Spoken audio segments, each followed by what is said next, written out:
이혼이라니? 지금 장난해? 이혼이 그렇게 쉬운 건 줄 알아? 쉽지? 서로 도장만 찍으면 되는 거잖아. 맨날 법원 앞에서 만나자고 했으면서 뭐가 어려워? 참나, 내가 살다 살다 이런 일이 나한테 생길 줄은 몰랐네. 남자들이 은퇴할 때가 되면 여자들이 이혼장 내민다고 하더니, 당신이 어떻게 나한테 이래? 은퇴랑 이혼이랑 무슨 상관이야? 삼시세끼 밥 해주기 싫어서 여자들이 남자 버린다더라. 당신도 딱 그런 거 아니야? 나 곧 은퇴하니까 세상 사람들한테 물어봐라. 다 늙어서 밥 해주기 싫어서 이혼하자는 여자가 정신이 있는 건지 없는 건지. 당신이야말로 세상 사람들한테 물어봐. 당신처럼 가족을 존중하지 않는 남자가 있는지. 당신이 하도 이혼하자고 해서 나도 그러자는 건데 왜 난리야? 뭐 난리? 말 같은 소리를 해야지. 나이 60 먹고 이혼은 무슨 이혼이야? 앞으로 2, 30년은 더 살지 모르는데 당신한테 그런 취급받으면서 살 이유 없어. 당신 진심이야? 나는 당신한테 빈말 한 적 한 번도 없어. 당신이 미쳤구나. 오늘 이야기 속 주인공은 56세 성지숙 씨입니다. 그리고 그녀의 남편에 관한 이야기이죠. 성 씨는 남편의 환갑의 남편이 평생 가장 원해왔던 걸 선물로 줬습니다. 바로 이혼 서류였습니다. 신혼 때부터 화가 나거나 다툼이 있을 땐 버릇처럼 이혼하자는 말을 해왔던 남편이었습니다. 툭하면 갈라서자 법원 가자는 말을 해왔습니다. 그동안은 그 말이 나오면 성 씨가 꼭 참고 말았습니다. 그래도 이혼해서 가정이 깨지는 것보다는 성 씨가 참는 게 낫다고 생각했습니다. 그렇게 벌써 30년이었습니다. 환갑이 된 지금까지도 그렇게 이혼이 하고 싶다길래 성 씨는 그 바람을 들어주고자 했습니다. 그리고 그렇게 결심하게 된 데에는 결정적인 이유가 있었습니다. 경제적인 문제가 늘 발목을 잡았는데 성 씨가 거의 60이 다 되어서야 우연한 기회에 그 문제가 어느 정도 해결이 되었습니다. 그래서 성 씨도 이혼하자는 소리를 들어가며 남편과 살고 싶지 않았습니다. 남편이 그토록 원하던 이혼이라는 선물을 남편도 마음에 들었으면 하는 바람이었습니다. 성 씨는 남편과 20대 중반에 만나서 결혼했습니다. 그래서 딸 둘을 낳았습니다. 결혼 전에는 달도 별도 다 따줄 것 같았던 남편. 달도 별도 따주지 않을 거란 걸 결혼한 뒤에야 깨닫게 되었습니다. 그래도 서로 맞춰가며 잘 살아야 한다고 생각했습니다. 서로 다른 두 사람이 만났으니 어떻게 모든 게 다 입맛에 맞겠나 싶었습니다. 그런데 남편은 서로 맞추는 게 아니라 성 씨를 자신에게 맞추려는 듯 했습니다. 그리고 거기에서 벗어난다면 결코 참지 않았죠. 결혼하고 오래 지나지 않아 성 씨는 첫째 딸을 낳았습니다. 출산 후 몸이 그리 좋지 못해 몸조리 하는데 어려움이 있었습니다. 게다가 갓난 아기를 혼자 돌봐야 하니 몸이 축날대로 축났습니다. 그리고 아이가 90일 정도 되었을 때쯤이 설이었습니다. 이번에는 시골에 못 갈 것 같은데. 왜 못 가? 몸이 안 좋아서 애도 너무 어리고. 차 타고 몇 시간 가야 할 텐데. 아무래도 힘들 것 같아. 힘들어도 가야지. 남편은 대수롭지 않게 대답했습니다. 어디가 어떻게 안 좋은지, 아이에겐 왜 힘든 일인지 묻지도 않고 그저 힘들어도 가야 된다고 했죠. 차 막히면 4~5시간도 걸릴 텐데. 어떻게 가? 왜 못 가? 운전은 내가 하고 당신은 가만히 앉아만 있잖아. 남편의 말에 한숨을 쉬었습니다. 당연히 가야 된다는 사람을 설득하기가 힘들었습니다. 그런데 그 한숨 소리를 듣고는 남편이 도끼눈을 했습니다. 그래서 어떻게 한다고? 설날에 시골도 안 가겠다고? 그게 며느리로서 할 소리야? 추석에도 배부른 상태로 갔다가 큰일 날 뻔했잖아. 가서 가만히 있을 수도 없고. 그거 일 좀 한다고 안 죽어. 남들 다 하는 건데 뭐가 문제야? 아니, 서연이도 100일도 안 됐어. 그게 무슨 상관이야? 애가 가서 일하는 것도 아닌데.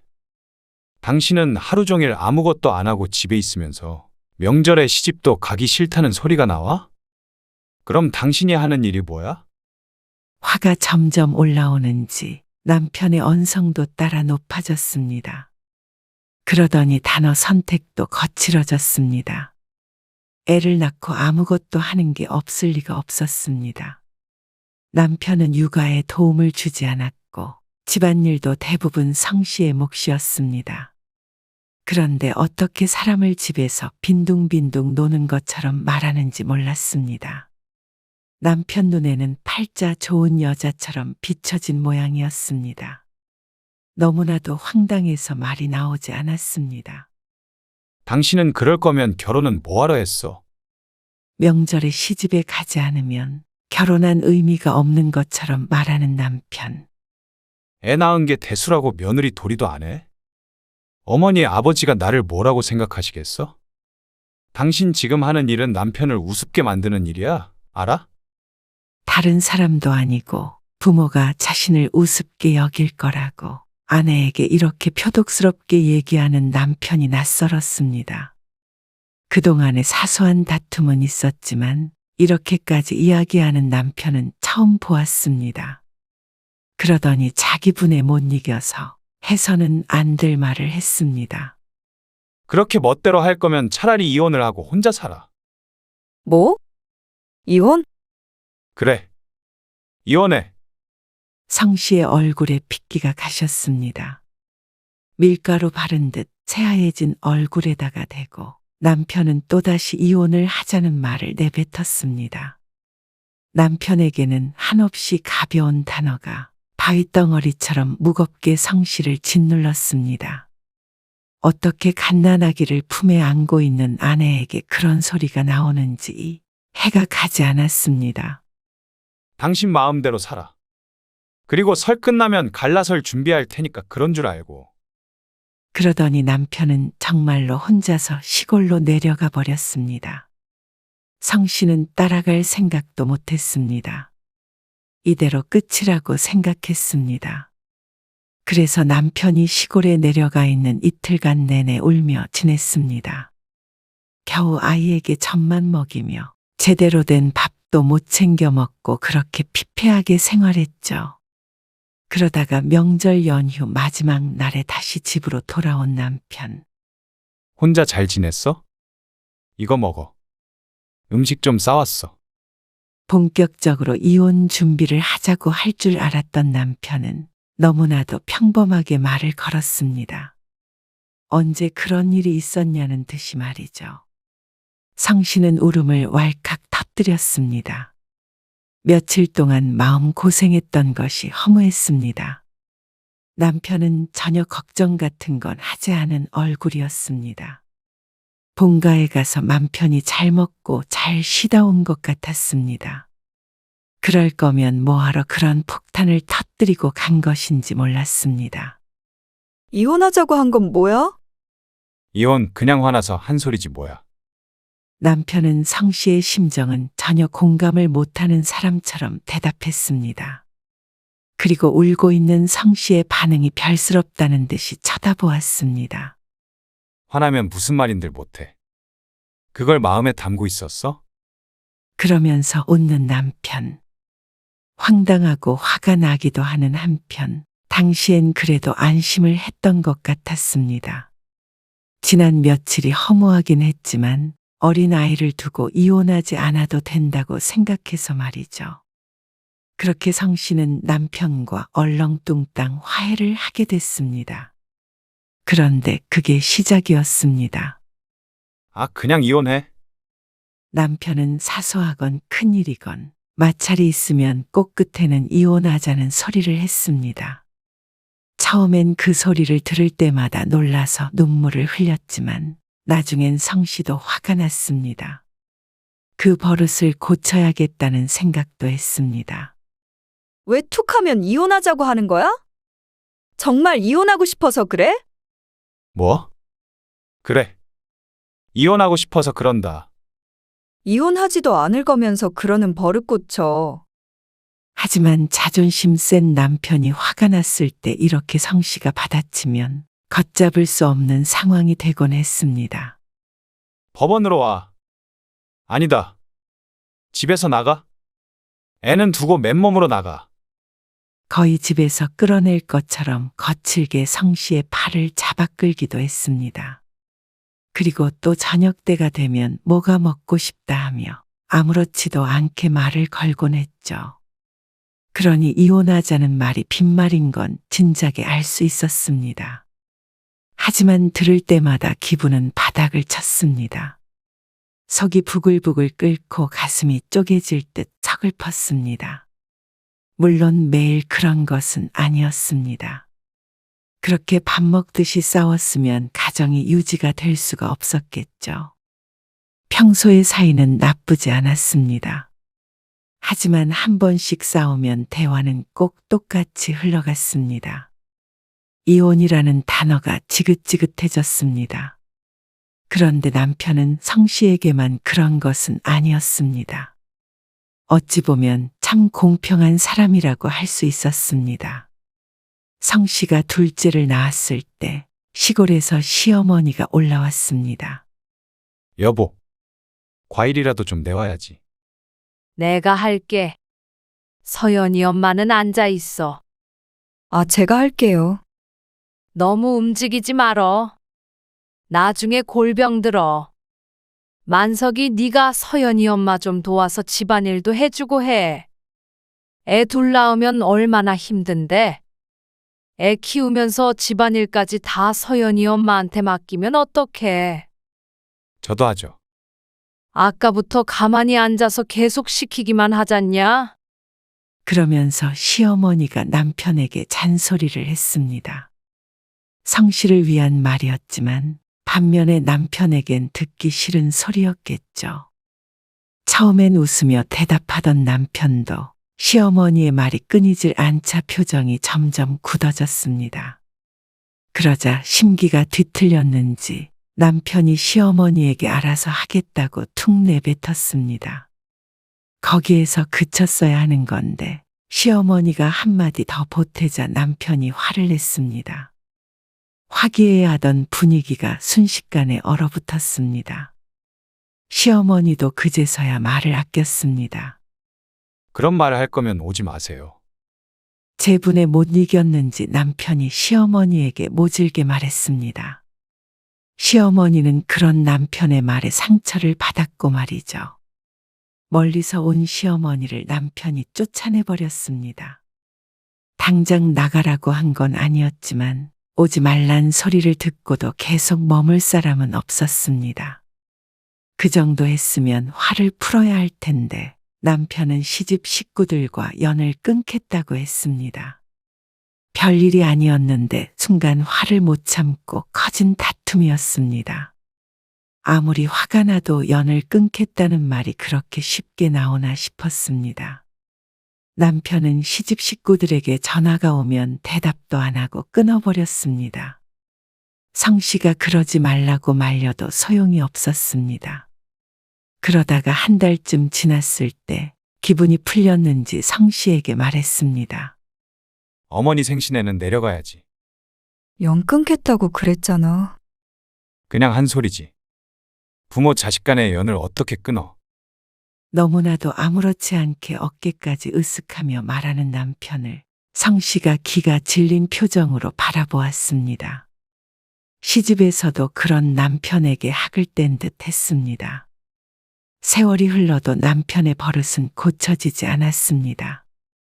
그런데 제일 문제는 화가 나면 자식들에게도 아무 말이나 내뱉고 분풀이를 하는 것이었습니다. 다 때려치워. 여보, 아빠 안 돼. 이딴 거 뭐하러 해? 그러니까 내가 공부하라고 했냐? 안 했냐? 너 같은 게 무슨 음악을 한다고 그래? 지 애비도 우습게 보는 놈은 아무것도 시키지 말아야 돼. 당신도 서연이 레슨 보내지도 마. 여보, 진정하고 좀. 다 때려치워. 아니면 집을 나가. 바이올린을 배우는 큰딸에게 소리쳤습니다. 그리고 바이올린을 부술 듯이 위협적으로 흔들었습니다. 딸은 악기가 상할까봐 울며 말렸습니다. 하지만 그럴수록 남편의 화만 돋을 뿐이었습니다. 결국엔 바이올린이 손상이 됐고 나중에 정신 차린 남편이 그 모든 게 딸 때문이라며 또다시 화를 내기도 했습니다. 도대체 왜 그러는 거야? 왜 가족들을 못 살게 해? 이유들은 너무나 사소했습니다. 남들은 그냥 넘어갈 수 있는 문제를 남편은 참지 못했고, 그럴 때마다 성 씨에겐 이혼하자고 했고, 자식들에겐 집을 나가버리라며 화를 냈습니다. 그리고는 나중엔 아무 일도 없었던 것처럼 딸들에게 선물도 사주고 성 씨에게 말을 걸었습니다. 어제는 당장 법원에 가자며. 아, 화 풀렸어. 자기 분풀이를 그렇게 해대니까 화도 금방 풀리는 것 같았습니다. 그렇지만 다른 사람들의 마음엔 늘 상처가 남았습니다. 딸들은 커가면서 그런 아버지와는 점점 멀어졌습니다. 성인이 되고부터는 따로 나가서 살았고 아버지와는 거의 단절된 삶을 살게 되었습니다. 하지만 남편은 그런 딸들에게 섭섭해하기만 했지 이유가 뭘지에 대해서 알려고 하지 않았습니다. 성 씨가 알려주려고 해도 듣지 않았습니다. 남편에겐 모든 일이 그저 다투며 생긴 가벼운 해프닝 같은 것이었습니다. 그럴 때마다 성 씨는 이혼하고 싶다는 생각도 많이 했었습니다. 하지만 현실적인 문제들 때문에 그러기가 쉽지가 않았습니다. 회사를 다니다가 애 둘을 낳고 다시 직장을 찾으니 정 같은 대우는 받기가 힘들었습니다. 경력이 단절되다 보니까 월급이 높지도 않았죠. 아무래도 경제적으로 남편에게 많이 의지하게 되는 상황에서 이혼이라는 결정을 내리기엔 두려웠습니다. 그래서 늘 내가 참아야지 하며 살았습니다. 하지만 나이가 들면 들수록 남편은 독불장군의 시한폭탄 같은 사람이 되어가고 있었습니다. 저런 사람들은 잘 사나? 주말 저녁 남편은 약속이 있다며 나갔고 성씨 혼자 남아 TV를 보고 있었습니다. 요새는 이혼한 사람들이 나오는 프로그램이 많았습니다. 세상이 참 많이 변했다며 흥미롭게 보다가 출연자에게 자신의 모습을 대입해 보았습니다. 어떤 사람들은 나이 들어 이혼하면 여자는 먹고 살기 힘들다며 그냥 꾹 참고 살라고 했습니다. 그리고 또 어떤 사람들은 이혼하면 남자만 손해라고 여자는 혼자 사는 게 좋다고 하기도 했습니다. 당장 어젯밤만 하더라도 남편은 성 씨에게 이혼을 하자고 했습니다. 집안일 때문에 다툼이 시작됐는데 그러면 설거지 잘하는 남자한테 가라며 이혼 서류에 도장을 찍으라고 했습니다. 물론 진심이 아니겠지만 성 씨는 정말로 도장을 찍고 싶었습니다. 밖에서 돈 벌어오는 사람한테 꼭 설거지를 시켜야겠냐? 퇴근해서 오니 싱크대에 산더미처럼 쌓여있던 컵들. 남편이 쉬는 날이었는데 하루 종일 집에 있으면서 물 한 잔 마시고 싱크대에 넣어놓고 또 새 컵을 꺼내서 물을 마시고 점심에 먹은 것도 그대로 둬서 말라붙은 상태였습니다. 설거지 좀 해놓지 그랬냐는 말에 남편의 대답이 황당했습니다. 돈은 성씨도 벌었습니다. 그런데 남편은 꼭 자신만 돈을 벌고 성씨는 놀러라도 다니는 것처럼 말을 했습니다. 나도 일하는데 어째서 당신은 집안일에 손 하나 까딱을 안 하는 거야? 그러면 당신도 나만큼 벌어오던가? 남편이 자주 하는 말이었습니다. 월급이야 남편이 많겠지만 일하는 시간은 성씨나 남편이나 비슷했습니다. 그런데도 돈을 덜 버는 성 씨가 집안일은 알아서 해야 한다는 말이었습니다. 남자는 이런 거 하는 거 아니라는 생각을 하는 사람이었습니다. 그럼 차라리 내가 일을 그만둘게. 그러면 억울하지는 않았습니다. 그런데 남편은 또 그건 치를 떨게 싫어했습니다. 그래서 아이들이 어느 정도 큰 뒤부터는 성 씨도 일을 쉬어본 적이 없었습니다. 당신이 번 걸로는 생활비 정도는 낼 수 있잖아. 그러면 성 씨도 중요한 역할을 하는 것인데 늘 무시당하기 일쑤였습니다. 더럽고 치사했습니다. 어쩌다 이런 사람이랑 결혼을 했나 후회됐습니다. 나이가 들면 나아질 줄 알았는데 어째서인지 더 대화가 통하지 않게 되는 것 같았습니다. 연애 때 알았으면 결혼하지 않았을 텐데 왜 그걸 몰랐나 싶었습니다. 이래서 요즘 사람들이 동거부터 한 뒤에 결혼을 한다고 하는구나 생각했죠. 일단 애가 있으면 이혼은 쉽게 생각하지 못했으니 말이죠. 아니면 도장 찍던가. 뭐? 도장 찍고 그 돈으로 살아. 말을 말자 싶었습니다. 젊었을 땐 자식 때문에 이혼 생각은 못했고, 나이 들어서 자식들이 다 큰 뒤에는 경제적 문제 때문에 그럴 생각을 하지 못했습니다. 내내 고생하다가 나이 들어 돈도 없이 갈라서면 나머지 인생이 비참할까봐 걱정이 되었습니다. 그러던 어느 날이었습니다. 얼마요? 3억? 3억을 절 주시겠다고요? 그래. 대신 나중에 재산 가지고 뭐라고 하지 말어라. 난 네 언니네 집에서 살기로 했으니까 언니는 더 챙겨줘야 하지 않겠냐? 그건 그렇죠. 친정 어머니에게서 온 전화. 성 씨는 자신도 모르게 주변을 둘러보았습니다. 집에 혼자 있는데도 꼭 누가 듣고 있을 것만 같았습니다. 그리고 얼떨떨했습니다. 친정어머니가 최근 다리가 불편해졌는데 살던 집을 정리하고 큰언니 집으로 들어간다고 했습니다. 그러면서 성 씨에게는 3억을 주겠다고 했습니다. 대신에 나머지 유산은 전부 큰딸에게 주겠다고 했습니다.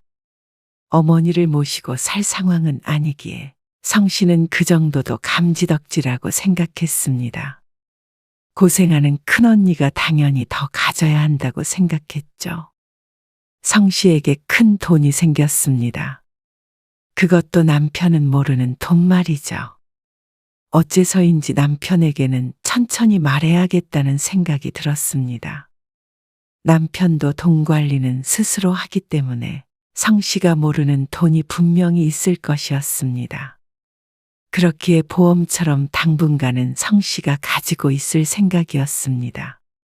그리고 지난해 친정 어머니의 팔순 때였습니다. 어머니의 용돈 문제로 남편과 작은 언쟁이 시작되었습니다. 200만 원이나 드리자고? 너무 많지 않아? 근데 어머님 팔순 때도 200만 원 드렸잖아. 우리 엄마? 게다가 여행도 보내드렸는데 엄마는 다리 아파서 못 가시니까 그건 됐고 그래도 용돈은 똑같이 드려야지. 왜 똑같이 드려야 해? 그게 무슨 말이야? 상황에 맞게 드리는 거지. 우리 엄마는 혼자 사시니까 200 드린 거고. 장모님은 처형이랑 사는데 큰돈이 뭐가 필요해? 그게 무슨 논리야? 아무리 그래도 우리 엄마는 50만 원만 주는 게 이해가 안 가. 그건 내가 번 돈으로 드린 거잖아. 당신도 더 드리고 싶으면 당신 월급에서 보태. 뭐? 그렇잖아. 왜 장모님 팔순에 나한테 큰 돈을 내라고 그러는 거야? 남편의 말에 성 씨는 할 말을 잃었습니다. 아무리 그래도 이렇게 부당한 일을 이토록 당연하게 내뱉을 줄은 몰랐습니다. 이 정도면 남남이 아닌가 싶었습니다. 시어머니 팔순에도 용돈을 드리고 여행도 보내드리고 성 씨가 시골에 내려가 하루 자고 오기도 했습니다. 미역국도 직접 끓여드렸는데 남편은 양가의 용돈만 똑같이 드리자는 말이 거슬리는 모양이었습니다. 그래놓고는 네 돈으로 해라 하는데 정이 다 떨어질 지경이었습니다. 친정어머니 드릴 돈이 없어서가 아니라 그 심보가 너무나 고약했습니다. 내가 당신한테 엄마 미역국을 끓여달라고 한 것도 아니잖아. 너무한 거 아니야? 미역국? 이상한 소리를 하네. 내가 미역국을 어떻게 끓여? 그리고 사위랑 며느리랑 같아? 뭐가 다른데? 아, 몰라. 당신이 알아서 드리던가 해. 당신은 남편이 뼈 빠지게 일해서 친정에 퍼다 주길 바래. 누가 퍼다 주래? 됐어. 그만 얘기해. 아니, 말은 끝까지 해. 내 월급으로 전부 생활비 쓰는데 나더러 엄마 200만 원을 만들어서 드리라는 거잖아. 그래서 내가 50만 원 드린다잖아. 그게 말이 되냐고. 아이, 진짜. 장모님이 돈이 뭐가 필요하시냐고. 돈 안 필요한 사람이 어디 있어? 옛날에 우리 결혼할 때 엄마가 더 보태줬는데 왜 당신은 늘 당신 집만 신경 써? 뭐? 당신 집. 말이 점점 함부로 나온다? 당신은 어쩜 그렇게 이기적이야? 당신한테는 부부가 이런 거야? 성 씨도 화가 나서 참을 수가 없었습니다. 그동안 남편이 시집을 챙기는 만큼 성 씨도 친정을 알아서 챙겨야겠다 생각하며 살았습니다. 그런데 이렇게까지 처가를 등한시할 줄은 몰랐습니다. 다른 날도 아니고 팔순의 말이죠.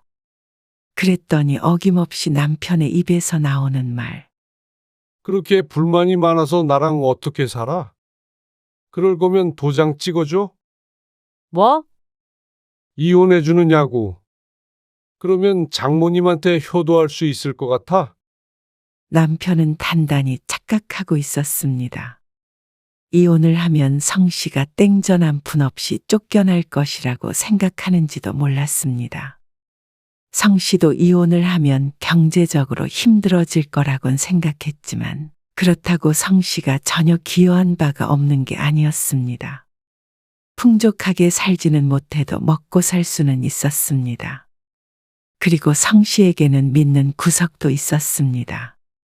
남편은 성 씨가 말이 없는 걸 가지고 꼬리를 내렸다고 착각한 모양이었습니다. 인심을 썼다는 듯이 장모님에게는 100만 원 드릴 테니 그렇게 하려고 일축했습니다. 참 고맙기도 했습니다. 성 씨는 한동안 남편과 대화를 하지 않았습니다. 남편은 성 씨가 토라졌다고 생각했습니다. 성 씨는 그 오해를 바로잡지 않았습니다.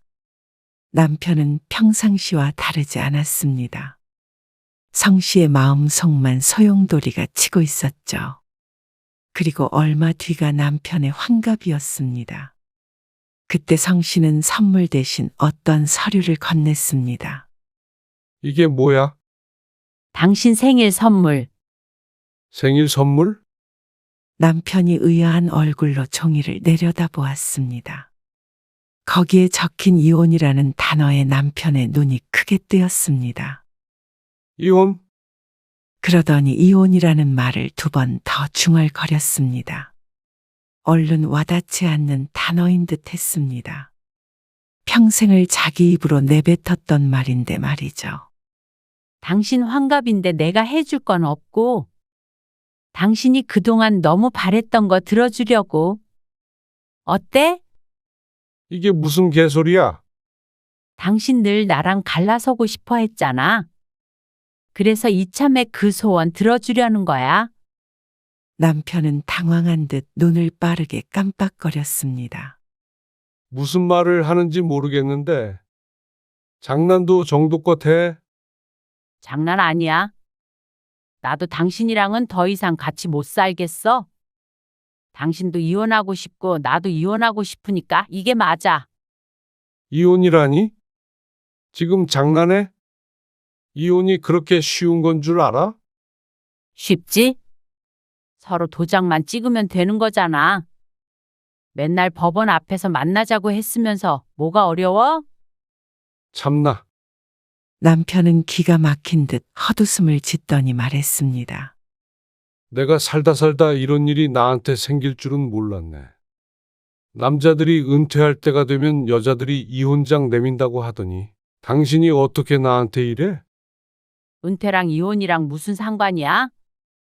삼시세끼 밥 해주기 싫어서 여자들이 남자 버린다더라. 당신도 딱 그런 거 아냐? 나 곧 은퇴하니까 세상 사람들한테 물어봐라. 다 늙어서 밥 해주기 싫어서 이혼하자는 여자가 정신이 있는 건지 없는 건지. 남편은 성 씨가 이혼을 하자고 하니 평생의 버릇이 고쳐진 듯 굴었습니다. 이혼 얘기가 쏙 들어갔습니다. 원래는 이 타이밍에 한 번쯤은 이혼하자는 말이 나왔어야 했는데 말이죠. 당신이야말로 세상 사람들한테 물어봐. 당신처럼 가족을 존중하지 않는 남자가 있는지. 당신이 하도 이혼하자고 해서 나도 그러자는 건데 왜 난리야? 뭐? 난리.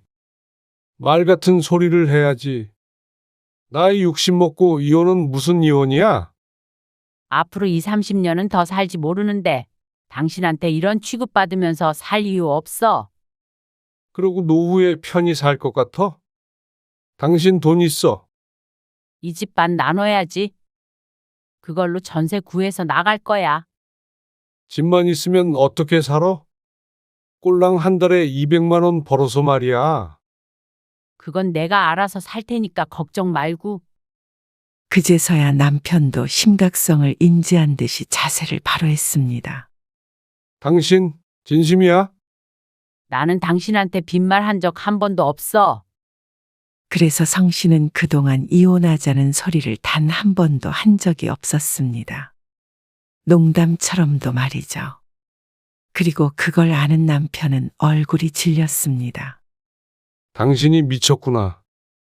그 말을 하더니 심각한 표정으로 허공을 바라보았습니다. 무언가 생각하는 듯 했습니다. 장모님 일 때문에 그런 거야? 성 씨가 입을 다물고 있자 남편이 변명하듯이 말했습니다. 내가 괜히 그것만 드린 줄 알아? 여행도 보내드리고 할 거야. 뭘 그걸로 서운해가지고 경솔하게 이혼 얘기까지 꺼내? 남편의 입에서 경솔이라는 단어가 나오는 게 너무 우스웠습니다. 남편은 결연한 성 씨의 얼굴을 보더니 표정을 굳혔습니다. 당신 그러고 후회 안 할 줄 알아? 잘 살 수 있을 것 같지? 잘 살든 안 살든 당신 없으면 숨 쉬고 살 것 같아. 남편은 큰 충격이라도 받은 표정이었습니다. 남편은 성 씨의 선물을 거부했습니다. 그리고 그날 이후로 둘은 전혀 말을 하지 않고 지냈습니다. 성 씨는 이 편이 차라리 전보다 낫다고 생각했습니다. 그동안 성 씨도 남편에게 질릴 대로 질린 상태였습니다. 그러니 말 좀 안 섞는다고 한결 나았습니다. 그렇게 일주일쯤 지나자 남편이 성 씨의 눈치를 보기 시작했습니다. 아무리 화를 내도 성 씨가 돌아설 마음이 없어 보이자 오히려 초조해 보이는 건 남편이었죠. 진짜 이러지 말자. 애들 결혼도 안 했는데 어떻게 이혼하자는 말을 해? 당신은 서윤이가 태어난 지 얼마 안 됐을 때부터 이혼하자는 소리를 했어. 그건 내가 화가 나서 욱하는 마음에 했던 말이고, 진짜 이혼하고 싶어서 한 말 아닌 거 알잖아. 그 소리도 수십 년 들으니까 세뇌가 됐나 봐. 정말로 이혼해야겠다는 생각을 한참 전부터 했어. 그래도 잘 살았잖아, 우리. 당신이야, 그렇지. 나는 당신이 내뱉는 쓰레기 같은 감정들 다 받으며 살았어. 그런 날 생각한다면 이혼해줘. 미안하다. 지수가. 그제서야 남편의 입에서 미안하다는 소리가 나왔습니다. 내가 다시 한번 그러면 정말로 사람 새끼가 아니야. 아니, 다시 한번 그러든 안 그러든 상관없어. 이혼하면 그럴 일이 없겠지? 지수가. 어떻게 우리 30년 세월을 이렇게 끝내? 나는 진짜로 이혼하고 싶었던 적 없었어. 당신 그동안 가정에 했던 만행들, 나를 무시했던 것들, 이제는 더는 못 참아. 내가 장모님한테도 잘할게. 당신이랑 애들한테도 잘할 테니까 이러지 말어. 남편의 간절해 보이는 모습이 의외였습니다. 내가 뭘 잘못했냐며 화를 낼 줄 알았더니 말이죠. 내가 각서 쓸게. 다시는 당신 무시 안 하고, 이혼하자는 소리도 안 하고, 그럴게. 당신이 그걸 지킬 리가 없잖아. 못 지키면 이 집 당신 통째로 주고 이혼할게. 정말이야. 그 말에 성씨는 솔깃했습니다. 남편의 제안이 나쁘지 않다고 여겼습니다. 정말로 그 말을 지키지 못한다면 성씨는 이혼하고서도 집이 공짜로 생겼습니다. 어쩌면 재산분할로 진흙탕 싸움을 안 할 수도 있었습니다. 그래서 성씨는 남편에게 마지막 기회를 주기로 했습니다. 정말 마지막이었습니다. 그리고 각서도 써두었습니다. 훗날 이혼을 하게 된다면 필요할 것이었습니다. 그 뒤로 남편은 달라진 모습을 보여주었습니다. 진심인지 아닌지는 몰라도 성씨의 눈치는 보는 것 같았습니다. 그동안 부엌대기 취급하던 것도 거의 없어졌습니다. 그리고 성씨는 친정어머니에게 받은 돈은 끝내 남편에게 말하지 않았습니다. 훗날 이혼 소송을 하게 되면 알게 될 가능성도 있지만 지금 굳이 남편에게 말할 필요는 없다고 생각했습니다. 여보, 설거지 내가 할게. 어설픈 솜씨로 설거지하는 모습을 보고 성씨는 별말 없이 안방으로 들어갔습니다. 당장 이혼하지 않는다고 살가운 부부가 되지는 않았습니다. 사이를 회복할 수 있을지 없을지도 몰랐습니다. 그래도 전보다는 훨씬 삶이 나았습니다. 남편과 대면대면하게 있어도 언제든지 이혼할 수 있고 내 삶은 내가 결정할 수 있다고 생각하니 마음의 여유도 생겼죠. 그런 성씨의 눈치를 보는 건 오히려 남편이었습니다. 정말로 이혼할 용기는 없는 사람이 진 것이었습니다. 남편이 환갑이 넘은 나이에 혼자 살아갈 수 있을 리 없었습니다. 성씨는 그걸 무기라고 생각하고 살 생각이었습니다. 이제 우위에 있는 것은 성씨였으니 말이죠.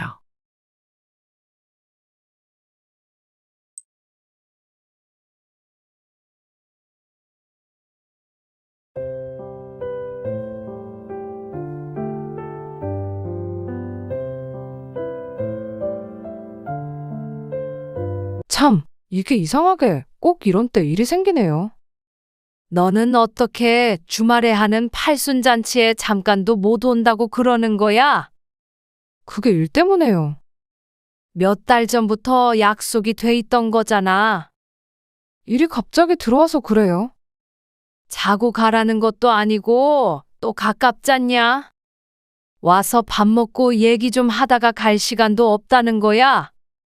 어머님, 제가 다른 것도 아니고 일 때문에 바빠서 그런 거잖아요. 먹고 살려고 그러는 건데 그렇게 윽박을 지르시면 서운해요. 뭐? 제가 집에서 놀고 먹는 줄 아시는데요? 저도 집에서 일도 하고 그래요. 바쁜 걸 바쁘다고 그러는데 아버님 팔순잔치에 못 간다고 그렇게 말씀을 하세요. 바빠도 지난 설에도 가려고 제가 얼마나 노력했는 줄 모르시죠? 그리고 제가 딱 못 간다고 말씀드린 건 아니잖아요. 그럴 가능성도 있다는 거죠. 오늘 이야기 속 주인공은 74세 안덕희 씨입니다. 그리고 그녀의 아들과 며느리에 관한 이야기이죠. 안 씨의 작은 며느리는 특이했습니다. 아들과 결혼한 지 15년도 넘었지만 며느리는 한결같았습니다. 어떻게 시집에 행사만 있으면 팔팔하다가도 아프고 한가하다가도 바빠지는지 귀신이 곡할 노릇이었습니다. 한두 번쯤 그런다면 당연히 사정이 있겠거니 하겠지만 그런 세월이 거진 20년이 다 되어 갔습니다. 아프다고 핑계대고 참석하지 않았다가 딸과 마주친 적도 있었습니다. 낯뜨겁다는 게 무엇인지도 모르는 며느리를 안씨도 포기한 지 오래였습니다. 그렇게 오기 싫다면 오지 말아라 싶었죠. 하지만 그렇다고 시아버지 팔순애까지 바쁘다는 핑계로 오지 않을 줄은 몰랐습니다. 갑작스런 행사도 아니었고 몇 달 전부터 계획이 되어 있었던 일이었습니다. 그리고 몇 날 며칠 동안 만나서 놀고 먹자는 것이 아니라 하루에 딱 2~3시간만 비워주면 될 일이었습니다. 멀리서 찾아오는 사람들도 있는데 어떻게 20분 거리에 사는 며느리가 안 올 수가 있는지 기가 막혔습니다. 정말 눈코 뜰 새 없이 바쁘면 또 몰랐습니다. 안 씨도 바보라서 그동안 며느리에게 속아준 것이 아니었습니다. 좋은 게 좋은 거고 좋은 날에 큰 소리 내기 싫어서 눈 감았던 적이 많았죠. 그런데 다른 날도 아니고 팔순 정도도 오지 못하겠다는 며느리를 안 씨도 더 이상 며느리로 대접해 줄 마음이 없었습니다. 아들도 똑같았습니다. 부모도 자신에게 잘하는 자식에게 떡 하나라도 더 주는 법이었습니다. 그래서 아들 내외가 땅을 치고 후회하도록 만들어줄 생각이었습니다. 안 씨는 아들 2 그리고 딸도 하나 있었습니다. 다들 결혼해서 이제는 전부 40줄에 들어섰고 손주도 5이나 있었습니다. 이달 말에가 제사지? 아니, 다음 달 초요. 무슨 요일이야? 화요일이네요. 아이고 애들 회사 가려면 힘든데. 남편의 말에 안 씨도 고개를 끄덕였습니다. 금요일이나 토요일이면 좋을 텐데 싶었죠. 좀 시간을 당겨서 빨리 하고 끝내자고. 그럽시다. 그래야 애들도 일찍 돌아가지. 아주 예전에는 자정이 되어갈 때쯤에 제사를 지냈는데 이제는 10시쯤이면 지냈습니다. 12시 전에 자식들이 집에 돌아가야 한다는 생각에 늘 서둘렀죠. 제사는 합쳐서 1년에 1번만 했고 차례는 명절에 2번이니 총 3번 정도 가족들이 다 같이 모이는 날이 있었습니다. 그 외에 어버이날이나 생일 등에는 시간이 되는 자식은 안 씨 부부의 집에 찾아오기도 하지만 따로 보는 날은 그리 많지 않았습니다. 번거롭기도 하고 각자 다른 지역에 사는 자식들 전부 불러 모으면 뭐가 좋나 싶기도 했습니다. 먹고 살기 바쁜 자식들 시간을 뺏으며 굳이 부를 이유는 없었습니다. 한때는 안 씨도 그런 날을 기다리던 때가 있었습니다. 어버이날에 밖에서 밥 한 끼 같이 먹고 생일에 집에서 같이 맛있는 거 해먹고 그런 걸 행복하다고 생각했었죠. 하지만 이제는 그러지 않았습니다. 명절이나 제사가 아니면 못 본다고 생각하고 살기로 진작에 다짐했습니다. 가까이 지내고 싶은 마음이 없어져서가 아니라 그래야 덜 서운하다는 것을 깨달아서였습니다. 부모 자식이라는 게 희한한 것이 덜 봐야 사이가 좋았습니다. 이제는 각자 다 잘 살았으면 하는 마음이 컸습니다. 하지만 그렇다고 자식들이 다 똑같이 예쁘다는 뜻은 아니었습니다. 이 나이쯤 먹었으면 모든 것에 초연해져야 하는데 그렇지가 않았고 눈만 좋아졌습니다. 누가 부모를 위하고 누가 그렇지 않은지 빤히 보였죠. 바쁜 거 뻔히 아는데 뭐하러 오려고 해? 수년 전 제사를 며칠 앞둔 어느 날이었습니다. 큰며느리에게서 전화가 왔습니다. 바빠도 그 정도 시간은 낼 수 있어요. 낮부터 같이 준비하지는 못하는데 그건 어머님이 이해 좀 해주세요. 퇴근해서 최대한 빨리 갈게요. 매일 야근한다며? 오지 말어. 야근해도 제사 지내는 시간보다는 일찍 끝나요. 어차피 낮 동안 안 씨가 대부분의 음식을 준비해 놓지만 그래도 평일 저녁에 자식들이 제사에 참석하는 게 부담스러운 일이라는 건 잘 알고 있었습니다. 그리고 당시에 큰 며느리가 눈코 뜰 새 없이 바쁘다는 건 다들 알았습니다. 아들이 그맘때쯤 갑자기 회사를 그만두고 자기 개발을 한다고 했습니다. 안 씨는 뜬금없는 말이라고 생각했지만 며느리는 거기에 동의를 했다고 했습니다. 1, 2년간 무언가를 준비해서 이직을 할 거라고 했습니다. 좀 더 나은 대우를 받겠다며 말이죠. 안 씨는 그게 정확히 뭔지는 몰라도 무슨 공부를 해야 한다고 했습니다. 안 씨는 며느리가 고생스럽겠다는 생각이 들었습니다. 그동안 아들이 벌이가 없을 테니 배는 힘들 것이었습니다. 매일같이 야근한다는 말은 들었습니다. 그리고 공부하는 아들을 대신해서 자식들을 혼자 돌보고 퇴근해서는 인터넷에 뭘 올려서 부업 비슷한 걸로 돈을 번다는 얘기도 전에 듣고는 놀랐던 기억이 있었습니다. 그런데 짬을 내서 제사까지 챙긴다니까 미안한 마음이 들었습니다. 아무것도 가지고 오지 말고 와. 그러면 또 빈손으로 오기 그렇다며 뭘 사올까봐 미리 단단히 일러두었습니다. 그리고 다음날 둘째 며느리에게서도 전화를 받았습니다. 그 내용은 사뭇 달랐습니다. 어머님, 어쩌죠? 예성이 학원 특강 때문에 도저히 시간을 뺄 수가 없어요. 예성이 학원을 그 시간까지 해? 어우, 그럼요. 요즘은 다 그 시간까지 하죠. 아직 초등학교 3학년밖에 안 된 손주인데 제사를 지내는 시간까지 학원에 묶여 있다는 것이 놀라웠습니다. 겨우 잡은 특강이라서 빠지면 안 되거든요.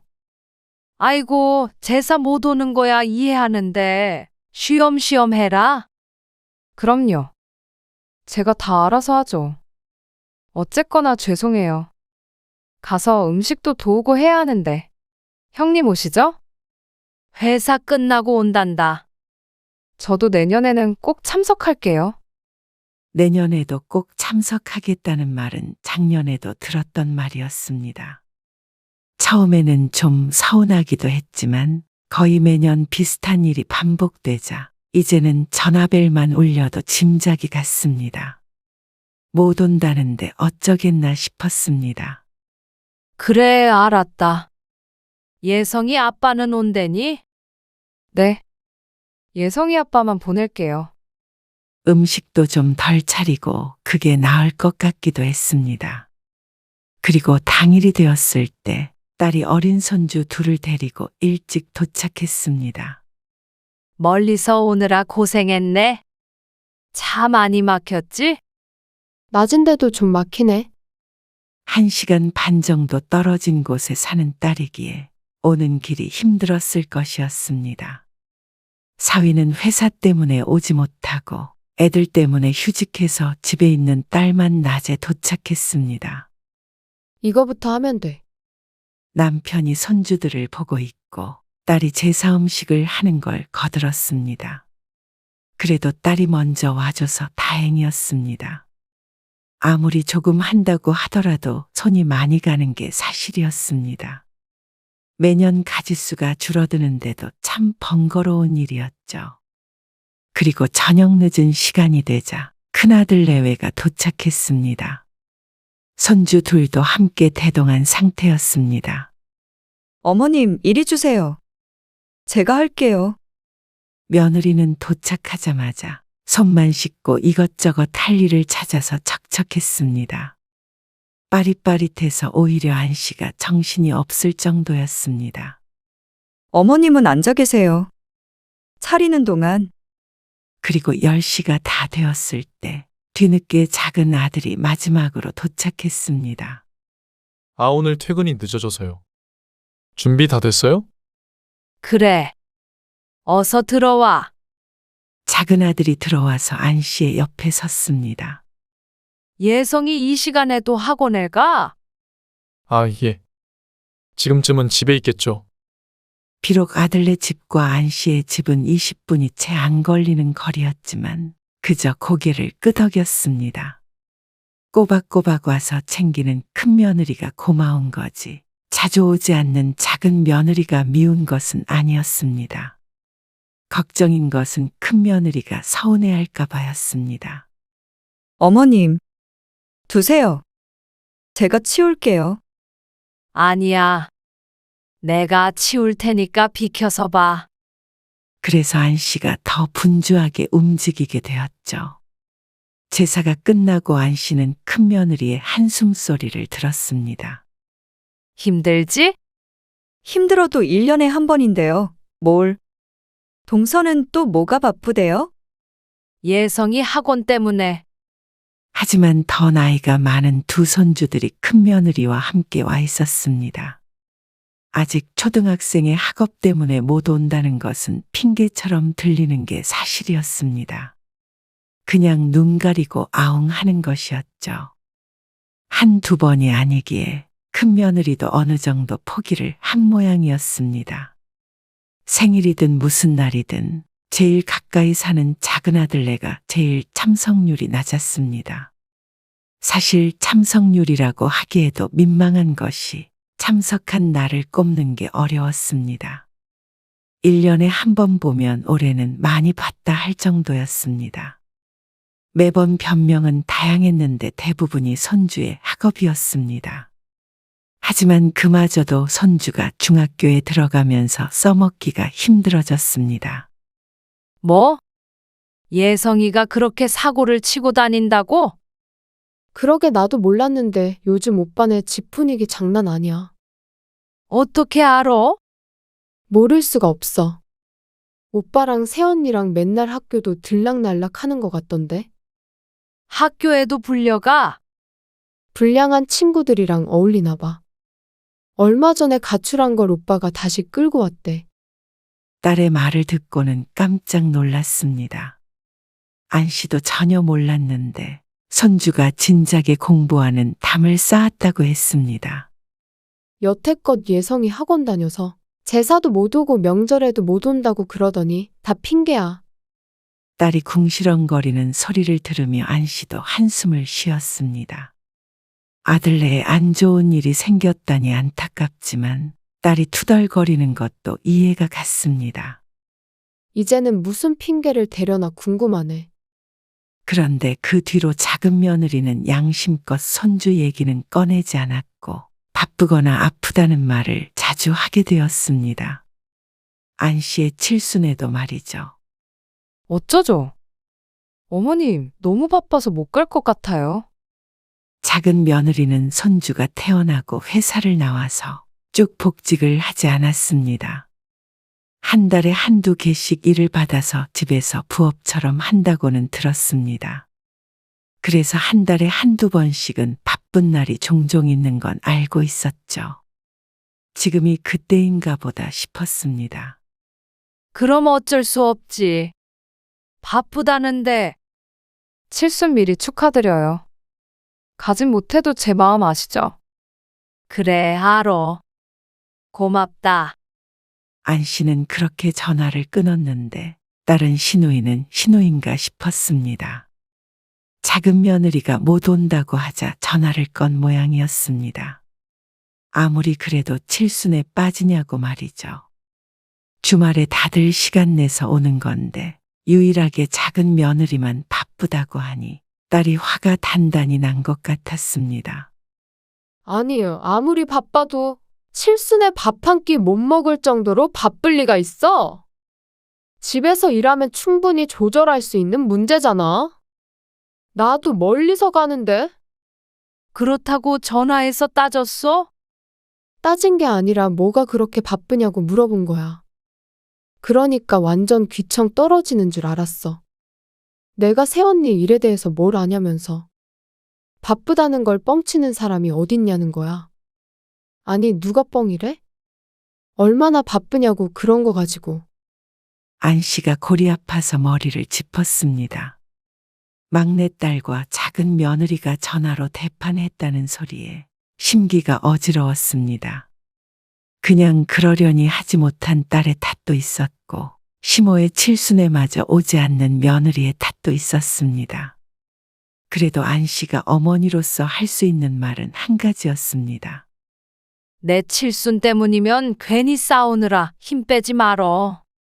올 사람 오고 못 오는 사람은 어쩔 수 없는 거지.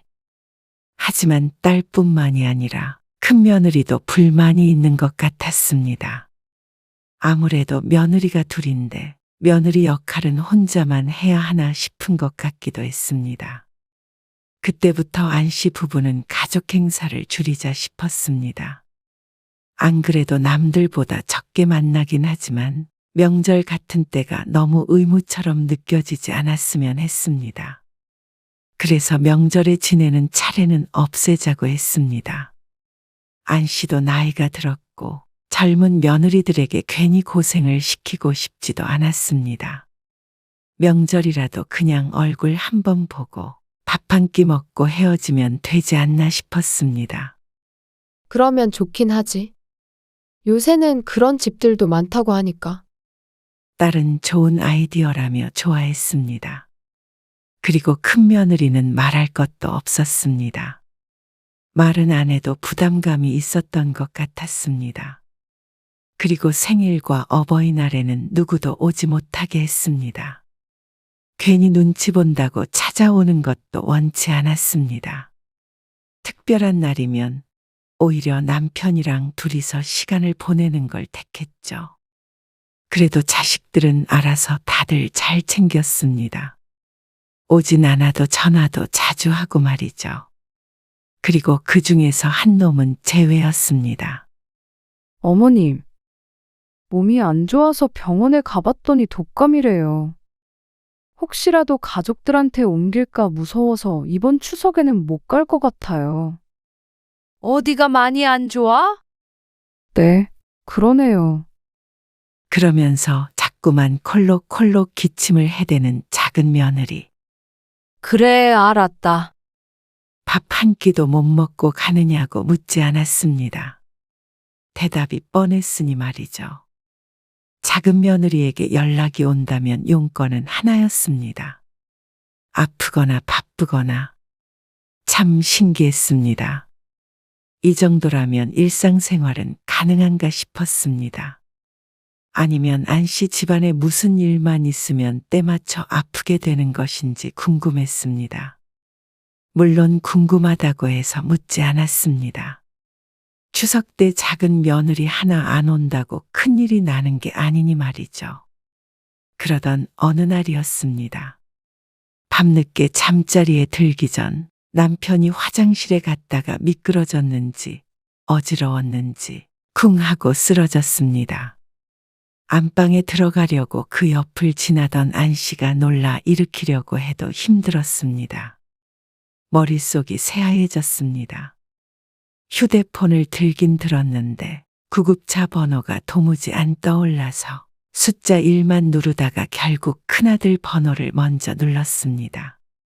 그런데 신호음만 가고 전화를 받지 않았습니다. 얼른 끊고 자식들 번호를 막 눌렀는데 하필이면 작은 며느리에게 걸린 전화. 불행인지 다행인지 신호가 얼마 안 가서 며느리가 전화를 받았습니다. 지금 네 시아버지가 어디가 아픈가 넘어져가지고.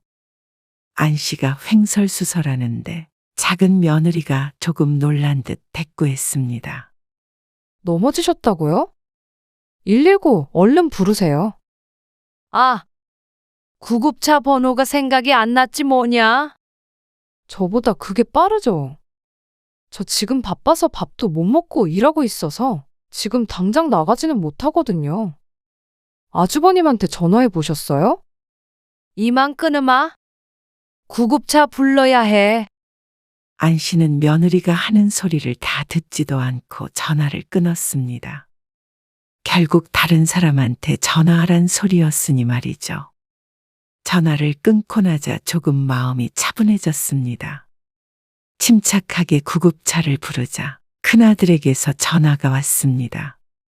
병원으로 바로 오겠다고 했습니다. 그리고 조금 후에 안 씨는 병원에서 두 아들을 만났습니다. 제가 연락했어요. 큰아들이 작은아들에게 알린 모양이었습니다. 그리고 한참 후 다행히 머리에는 이상이 없다는 말을 들으니 다리에 힘이 풀리는 것 같았습니다. 아들들도 한시름 놓은 표정을 지었습니다. 그때 큰아들이 안 씨에게 말했습니다. 제가 전화 안 받으면 우혁이한테 전화를 하시지 그러셨어요. 큰아들이 작은아들을 가리키며 물었습니다. 저는 회식 중이었고 예성이 엄마한테라도 하셨어야죠. 요즘 바쁜 거 아니야? 요즘엔 한가해요. 집에 계속 있는데.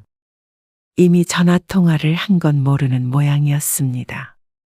아무리 일을 해도 회사에 있는 것도 아닌데 못 온다는 말에 야속하다고 생각했었는데 그조차도 거짓인 모양이었습니다. 그때 안 씨는 작은 며느리에 대한 마음을 아주 접어버렸습니다. 원래는 그래도 내 며느리라 딸이 뭐라고 해도 감쌌고 미워하지 않으려고 노력했습니다. 하지만 이건 해도 너무한 듯 했습니다. 며느리에게 시집 식구들은 식구가 아닌 것 같았습니다. 그냥 피하고 싶은 귀찮은 존재들인가 싶었습니다. 그런데 아무리 그래도 시아버지가 쓰러졌다는데 그런 반응을 보일 줄은 몰랐습니다. 그리고 안 씨가 전화를 했었던 사실은 안 씨밖에 몰랐습니다. 다들 큰일 날 뻔했다는 말만 했지 작은 며느리가 그 상황에서 바쁘다고 했던 것은 알지 못했습니다. 안 씨는 입을 다물었습니다. 하지만 2년 뒤 남편의 팔순에도 오지 않는 며느리를 보니 그때 아무 말 안 하고 넘어간 게 후회가 됐습니다. 사람이 아무 말을 안 하니까 바보 취급을 하는 것 같았습니다. 그래도 팔순인데 잔치는 해야 하지 않아? 맞아요. 칠순 땐 잔치 안 했으니까 그래도 친척들도 좀 부르고 해야죠. 네 아버지는 가족끼리만 모여서 밥 한 끼 먹자던데. 그건 언제든지 할 수 있는 거고요. 한 번밖에 없는 팔순인데 잔치까지는 아니더라도 손님도 좀 더 초대하고 해야죠. 그럼 너무 거창하게는 하지 말고. 네. 저희가 알아서 준비해 볼게요. 가까이 사는 친척들도 초대를 해서 식당에서 식사를 하기로 했습니다. 너무 요란한 건 남편이 바라지 않았지만 그래도 팔순은 좀 더 특별했으면 한다는 게 자식들의 말이었습니다. 세 자식들이 돈을 걷어서 한다고 했습니다. 그래서 인원수에 맞춰서 예약을 했죠. 그게 팔순 서너 달 전이었습니다. 그런데 팔순을 얼마 안 남겨두고 작은 며느리가 오지 못하겠다는 말을 했습니다. 참, 이게 이상하게 꼭 이런 때 일이 생기네요. 공교롭다는 듯이 얘기하지만 안 씨는 기가 찼습니다. 어쩐지 지난 설에 오랜만에 왔다 싶었습니다. 그렇게 계속 시집 행사에 참석할 며느리가 아니었습니다. 하지만 이번엔 올 줄 알았습니다. 다른 날도 아니고 말이죠. 그리고 남편이 쓰러졌던 날 이후로는 어째 얼굴을 몇 번 비추는 것이 미안한 마음이 있긴 한가 싶었습니다. 하지만 사람이 그렇게 쉽게 바뀌지 않는 것 같았습니다. 너는 어떻게 주말에 하는 팔순에 잠깐도 못 온다고 그러는 거야? 그게 일 때문에요. 몇 달 전부터 약속이 돼 있던 거잖아. 일이 갑자기 들어와서 그래요. 자고 가라는 것도 아니고 또 가깝잖냐? 와서 밥 먹고 얘기 좀 하다가 갈 시간도 없다는 거야? 이렇게까지 따져본 것이 처음인 것 같았습니다. 좋은 게 좋은 거다 생각했던 세월 때문에 며느리가 이럴 수 있었던 것 같았습니다. 안 씨가 언성을 조금 높이자 며느리가 말했습니다. 어머님, 제가 다른 것도 아니고 일 때문에 바빠서 그런 거잖아요. 먹고 살려고 그러는 건데 그렇게 윽박을 지르시면 서운해요. 뭐? 제가 집에서 놀고 먹는 줄 아시는데요. 저도 집에서 일도 하고 그래요. 바쁜 걸 바쁘다고 그러는데 아버님 팔순잔치에 못 간다고 그렇게 말씀을 하세요? 기가 막혔습니다. 지난번 명절인지 제사인지는 아프다고 그랬다가 밖에서 딸과 딱 마주친 적도 있었습니다. 그러면서 어쩜 이렇게 뻔뻔하게 따지고 드는지 몰랐습니다. 지난 설에도 바빠도 가려고 제가 얼마나 노력했는 줄 모르시죠? 그리고 제가 딱 못 간다고 말씀드린 건 아니잖아요. 그럴 가능성도 있다는 거죠. 아까는 일 때문에 못 온다고 그러더니 이제는 그럴 수도 있다고 한 발짝 물러났습니다. 너무한다 싶었습니다. 설 당일에 잠깐 와서 얼굴만 비추고 음식만 싸간 것을 갖다가 생색을 내고 있었습니다. 그리고 평소에 한량 같이 사는 걸 모르는 식구는 없었습니다. 작은 아들도 종종 며느리에게 다시 회사에 들어가길 바라는 식으로 얘기를 하기도 했습니다.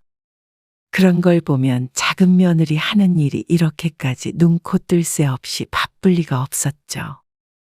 매년 돌아오는 다른 날이면 몰라도 팔순 정도는 눈 딱 감고 올 수 있는 것 아닌가 싶었습니다. 환갑도 칠순도 아니고 말이죠.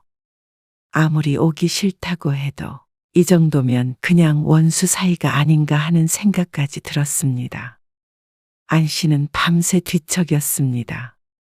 며느리가 한 말이 자꾸 생각나서 잠이 오지 않았습니다.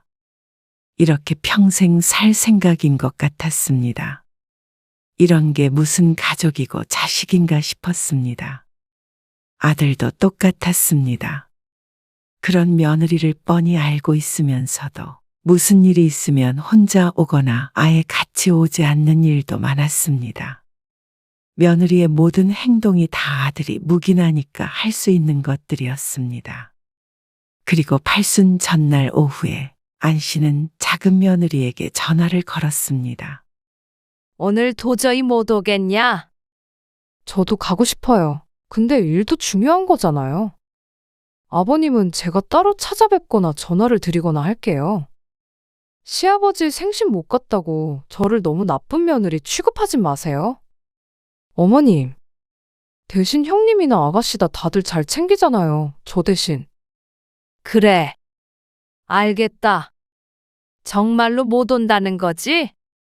네. 그렇게 됐네요. 안 씨는 더는 말을 잇지 않았습니다. 그리고 은행에 들렀다 왔죠. 다음 날 정말로 며느리는 오지 않았습니다. 시아버지의 용돈이라고 돈 봉투를 하나 들려서 아들만 보냈습니다. 둘째 아들 이혼했어? 이혼은 무슨... 아니, 며느리는 어디 가고 혼자 저렇게 앉아 있어? 바빠서 그렇지. 남편의 목소리가 들렸고 그걸 작은 아들도 들은 것 같은데 딴청만 피울 뿐이었습니다. 친척들 20명 정도가 왔고 다 같이 식사를 하고 헤어졌습니다. 남편이 몸이 안 좋아 저녁 늦은 시간에 집으로 돌아왔고 자식들도 따라서 왔습니다.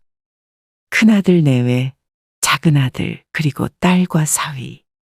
안 씨는 자식들을 훑어보고는 서랍장에서 봉투를 2개 꺼냈습니다. 자, 이거 받아라. 우리 집 식구 되어줘서 고맙다는 뜻으로 아버지가 주시는 거야. 이게 뭐예요? 큰며느리와 사위가 어리둥절한 표정을 지었습니다. 우리 집안 대소사도 신경 써주고 그래서 고마워서 주는 거야. 우리도 이제 나이 들어서 벌써 아버지가 80이잖아.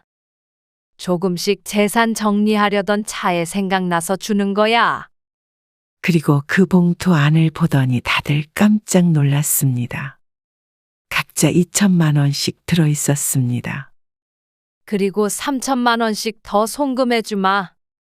큰며느리와 사위에게 5천만 원씩 나눠주겠다는 말이었습니다. 그러자 작은아들이 발끈했습니다. 저는 왜 아무것도 없어요? 우리 집 일에 발벗고 나서준 며느리랑 사위 고마워서 주는 건데 예성이 엄마한테 주면 너무 불공평하잖아. 네. 안 주는 게 불공평한 거죠. 지금 내 칠순에 왔니? 네 아버지 팔순에 왔니? 아니면 명절이나 제사에 제대로 오기나 했니? 어버이날에 한 번 오기나 했니? 저번에 아버지 쓰러졌을 때도 병원에 코백이나 비쳤어. 아, 그건 일이 있으니까. 세상 모든 일을 예성이 엄마가 다 한다니? 그렇게 바쁘면 이 돈 없어도 잘 살 만큼 벌겠네. 엄마, 마음 같아서는 5천만 원이 아니라 더 챙겨주고 싶은데, 그건 차차 하자. 우리가 10년 더 살지 20년 더 살지 모르니까. 작은 아들은 분개했습니다. 자식을 차별한다며 화를 냈습니다. 500만 원도 아니고 5천만 원을 나눠주면서 어떻게 저희만 쏙 빼놓을 수가 있으세요? 우리도 사람인데 부모 챙기는 자식에게 더 마음이 가는 거 아니겠어? 그리고 마음 가는데 돈이 가는 거잖냐? 그게 말이 돼요? 저는 왔잖아요. 내가 뭐 네 형한테 주니? 아님 막내한테 줬어? 며느리랑 사위한테 주는 거라니까 그러네. 그래서 내가 어젯밤에도 예성이 엄마한테 진짜 안 올 건지 여러 번 물어봤다. 진작 말씀하셨으면 데리고 왔죠. 돈 줄 알았으면 왔다는 말이야? 그러면 죽어도 못 올 상황도 아니었다는 소리네. 아니, 그게 아니고요. 어쨌거나 그런 줄 알고 이만 가봐라. 피곤하다. 아버지도 쉬셔야 하고. 그러자 큰아들네와 딸은 냉큼 일어났습니다. 작은 아들만 민기적 거리고 있는 걸 쫓아내버렸습니다. 그리고 다음날 아침 해가 제대로 뜨기도 전에 며느리에게서 전화가 왔습니다. 어머님 정말 이러시는 거 아니에요. 어떻게 장남한테만 돈을 주시고 작은 아들은 차별하세요? 막내도 줬다. 그런 말이 아니잖아요. 정말 서운해요. 일이 바쁜 걸 어떡해요?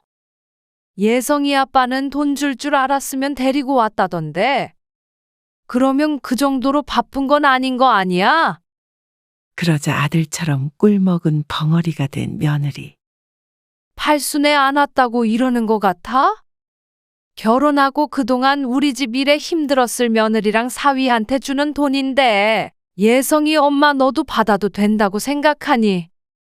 이제부터 잘 참석하면 돼요? 이제 참석할 일이 또 뭐가 있냐? 어머님 팔순도 있잖아요. 글쎄 내가 그때까지 건강하게 살아있을지 모르겠네. 어머님, 지난 20년의 대가라고 생각해라. 그러자 며느리는 뒤늦게 사과를 했습니다.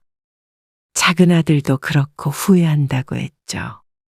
하지만 이미 끝난 팔순잔치를 다시 할 수도 없는 노릇이었고 지나간 일을 되돌릴 수는 없었습니다.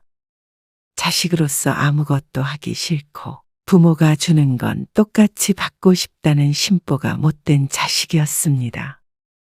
어째서 부모가 자식에게 공평하게 주어야 한다고 생각하는지 몰랐습니다. 자식이 부모에게 똑같이 하지 않는데 말이죠. 5천만 원이 아까웠는지 작은 아들 내외는 뒤늦게 후회에 눈물을 흘렸지만 안 씨는 앞으로도 작은 아들에게 무언가를 해줄 마음은 없었습니다. 그리고 다른 자식들에게 덮어주는 대신에 부부끼리 잘 살자 생각했습니다. 자식이 오나 안 오나 이제는 정말 신경 쓰지 않고 명절도 그냥 각자 보내라고 했습니다. 그게 마음 편한 말년을 보내는 길인 것 같았습니다. 자식에게 분리된 삶을 사는 것이었습니다. 그러면 이런 일이 반복될 일은 없겠죠.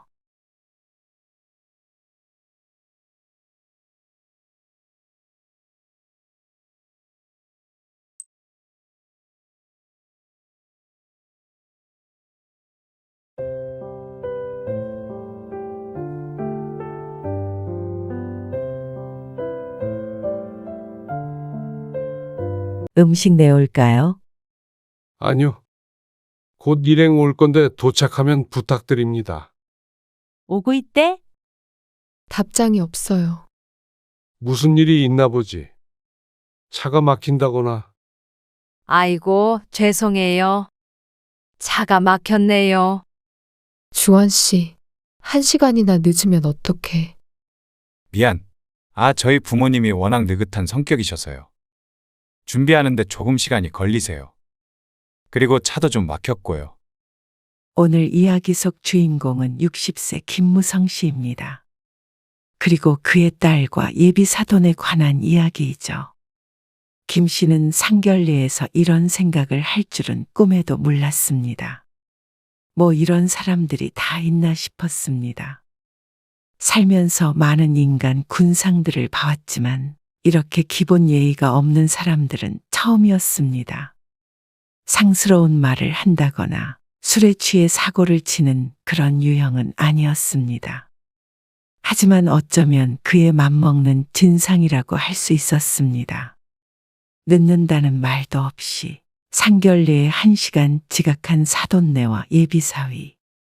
말로는 미안하다고는 하지만 그다지 미안한 기색도 없었습니다. 딸이 늦은 이유를 묻자 부모님이 워낙 느긋한 성격이라 준비가 늦었고 차도 좀 막혔다며 딸의 남자친구가 태연하게 대답했습니다. 그리고 사돈네 또한 그게 전혀 이상한 일이 아니라고 생각하는 듯했습니다. 김 씨는 어떤 성향의 사람들인지 알 것 같았습니다. 시간 개념이 없고 무례하고 뻔뻔했습니다. 그리고 그들의 인생에 있어서 이번이 처음이 아닐 것이었습니다. 상대방이 기다리는 것이 아무것도 아니라고 생각하는 듯한 태도를 보면 알 수 있었습니다. 김 씨 부부와 딸을 무시하는 듯한 모습에 이 결혼이 심각하게 걱정이 되었습니다. 딸을 이런 집안에 시집 보낼 수는 없었습니다. 딸을 전혀 존중하는 것 같지 않으니 말이죠. 그래서 김 씨는 어떻게 해서든 식장에는 들어가지 못하게 해야겠다는 생각이 들었습니다. 김 씨는 딸이 하나 있었습니다. 외동딸이기도 하고 워낙 똑부러지고 예쁜 딸이라 부모 사랑을 듬뿍 받으며 컸습니다. 자랑 같지만 공부도 곧잘해서 과외 한 번 받지 않고도 좋은 대학을 나와 좋은 직장에 들어가서 착실히 돈도 모으며 살았습니다. 주변에서 중매를 서겠다는 사람도 여럿 있었죠. 그런데 남자에 관해서는 영 똘똘하지 못한 모양이었습니다. 사람이 다 잘하긴 힘들지만 그래도 인생을 결정하는 일이었습니다. 딸의 남자친구는 해도 너무했습니다. 어떤 사람은 별것도 아닌 일이라고 할 수도 있지만 김 씨에게는 무척 중요한 문제였죠. 저 결혼하려고요. 딸은 32이 되었을 때 결혼을 하겠다고 했습니다. 그 말을 들으니 이제서야 딸이 나이가 찬 게 실감이 갔습니다. 아직 어린 아이 같기만 했었는데 말이죠. 같은 직장에 다니던 동료와 몇 년간 알고 지내다가 교제를 한 지는 1년 정도가 되었다고 했습니다. 그리고 지난주에 청혼을 받았다는 말을 했습니다. 아내는 어쩐지 들뜬 것 같았습니다. 결혼은 그럼 내년 봄에 해야 하나? 엄마는 겨울에 해서 좀 아쉬웠거든. 밖에서 드레스 입고 사진도 찍고 하면 너무 좋겠다. 야외 결혼식 어때? 아직 의논 단계 아니야? 그렇죠. 봄은 금방이지. 그래서 다음 주 주말에 같이 인사드리러 오고 싶은데. 그래? 김 씨는 마음의 준비를 해야 했습니다. 아내의 말처럼 결혼 준비를 하다 보면 내년 봄은 금방 왔습니다. 그 사이에 딸의 남자친구도 만나야 하고 상견례도 해야 하고 김 씨 부부도 준비할 것들이 꽤 있을 것이었습니다. 자식을 결혼시키는 것은 처음이기 때문에 어쩐지 벌써부터 긴장이 되는 듯도 했습니다. 김 씨 부부는 딸의 남자친구를 본 적이 없었습니다. 연애를 한다는 소리는 들었지만 최근 들어서는 워낙 바빠서 딸의 얼굴을 보는 것도 쉽지가 않았습니다. 나 토요일에 뭐 입지? 그냥 단정하게 입고 가면 되지. 가긴 어딜 가? 집에서 보는 거 아니야? 뭘 집에서 봐. 그냥 나가서 한 끼 같이 먹으면 되지. 집에서 보면 당신이 또 뭐 차리고 해야 되잖아. 차려야지 뭐. 힘들게 뭐하러 그래? 나가서 맛있는 거 사주자. 이 양반이 모르는 소리 하네? 첫인상이 얼마나 중요한데? 나 아는 친구도 사위 처음 만날 때 밖에서 사 먹었는데 나중에 결혼하고 나서 서운했다는 소리 들었대. 뭐? 왜? 사위 대접 못 받은 것 같은 기분이었다고. 허, 특이한 사람이네. 나도 요리 자신 없긴 한데 그래도 그런 소리 들을 순 없잖아. 그날 이후로 아내는 정신이 없었습니다. 일주일이 남았는데도 무슨 음식을 준비할지 정해야 한다며 호들갑이었습니다. 주변에도 물어보고 검색도 해보고 나름대로 준비를 철저하게 했습니다. 뭐 해? 내일 갈비찜 할 건데 미리 재워두려고. 아내는 냉장고 문을 닫으며 대답했습니다. 퇴근했을 때도 부엌에서 뭘 많이 하더니 다음날 점심에 대접할 음식을 미리 손질해 둔 듯했습니다. 그런데 그날 저녁 9시쯤 딸에게서 연락을 받았습니다. 아빠, 내일 약속 뒤로 미뤄야 할 것 같아요. 왜? 방금 연락 받았는데 주원 씨가 차 사고가 났대요. 뭐? 사고? 딸의 말에 놀라 되물었습니다. 갑자기 이게 무슨 일인가 싶었습니다. 많이 다쳤대? 그건 아닌 것 같은데 내일 만나기로 했는데 나중에 다시 전화할게요. 내일 인사드리러 갈 상황은 아닌가 봐요. 그래서 엄마 아빠 기다릴까 봐 미리 전화드려요. 그래. 다시 전화 줘. 전화를 끈 차 옆에 있던 아내도 놀란 것 같았습니다. 무슨 사고가 어떻게 난 거냐고 물어도 김 씨가 해줄 수 있는 말이 없었습니다. 그리고 다음날 오후가 되었을 때 딸에게서 다시 연락을 받을 수 있었습니다. 많이 다쳤대? 아니요, 그건 아니고 가벼운 접촉사고였어요. 차칠이 좀 벗겨진 정도라 다치진 않았어요. 아이고, 안 다쳐서 다행이네. 김 씨도 아내도 가슴을 쓸어내렸습니다. 갑자기 약속 취소하게 돼서 죄송해요. 뭐 그게 네 잘못이야? 다시 약속 잡으면 되지. 그래서 다음 주 토요일에 가기로 했는데 괜찮으세요? 그럼 당연하지. 그렇게 약속을 한 주 미루고 전화를 끊었는데 고개를 갸웃하긴 했습니다. 차의 칠이 조금 벗겨진 정도의 접촉사고로 약속을 미룰 정도인가 싶었습니다. 하지만 김 씨는 이내 고개를 저었습니다. 아무리 가벼워도 교통사고는 교통사고였습니다. 안정도 해야 할 테니 말이죠. 그래서 김 씨는 딸의 남자친구를 그 다음 주에 보기로 했습니다. 아내는 그 전에 준비했던 음식은 김 씨와 함께 먹고 장부터 새로 봐야 했습니다. 수고스럽긴 했어도 전혀 기분이 상하지 않았습니다. 피치 못할 사정이 있었으니 말이죠. 그리고 그 다음 주가 되었을 때 딸이 남자친구를 만나서 김 씨의 집으로 같이 오겠다고 했습니다. 12시는 너무 이르다기에 1시에 집으로 와서 식사를 하기로 했습니다. 여보, 이것 좀 바닥에 안 붙게 잘 적고 있어봐. 아, 마늘 까라며. 그 정도만 까면 돼. 천천히 해. 천천히. 왜 이렇게 서둘러? 아내가 정신없이 굴자 김 씨도 덩달아 마음이 급해졌습니다. 약속 시간이 한참 남았는데도 부엌은 우당탕 소리가 날 지경이었습니다. 1시에 딱 맞춰야지. 왔는데 막 차리고 있으면 좀 그렇잖아. 그 말도 맞았습니다. 그래서 김 씨도 열심히 아내의 지시에 따라 움직였죠.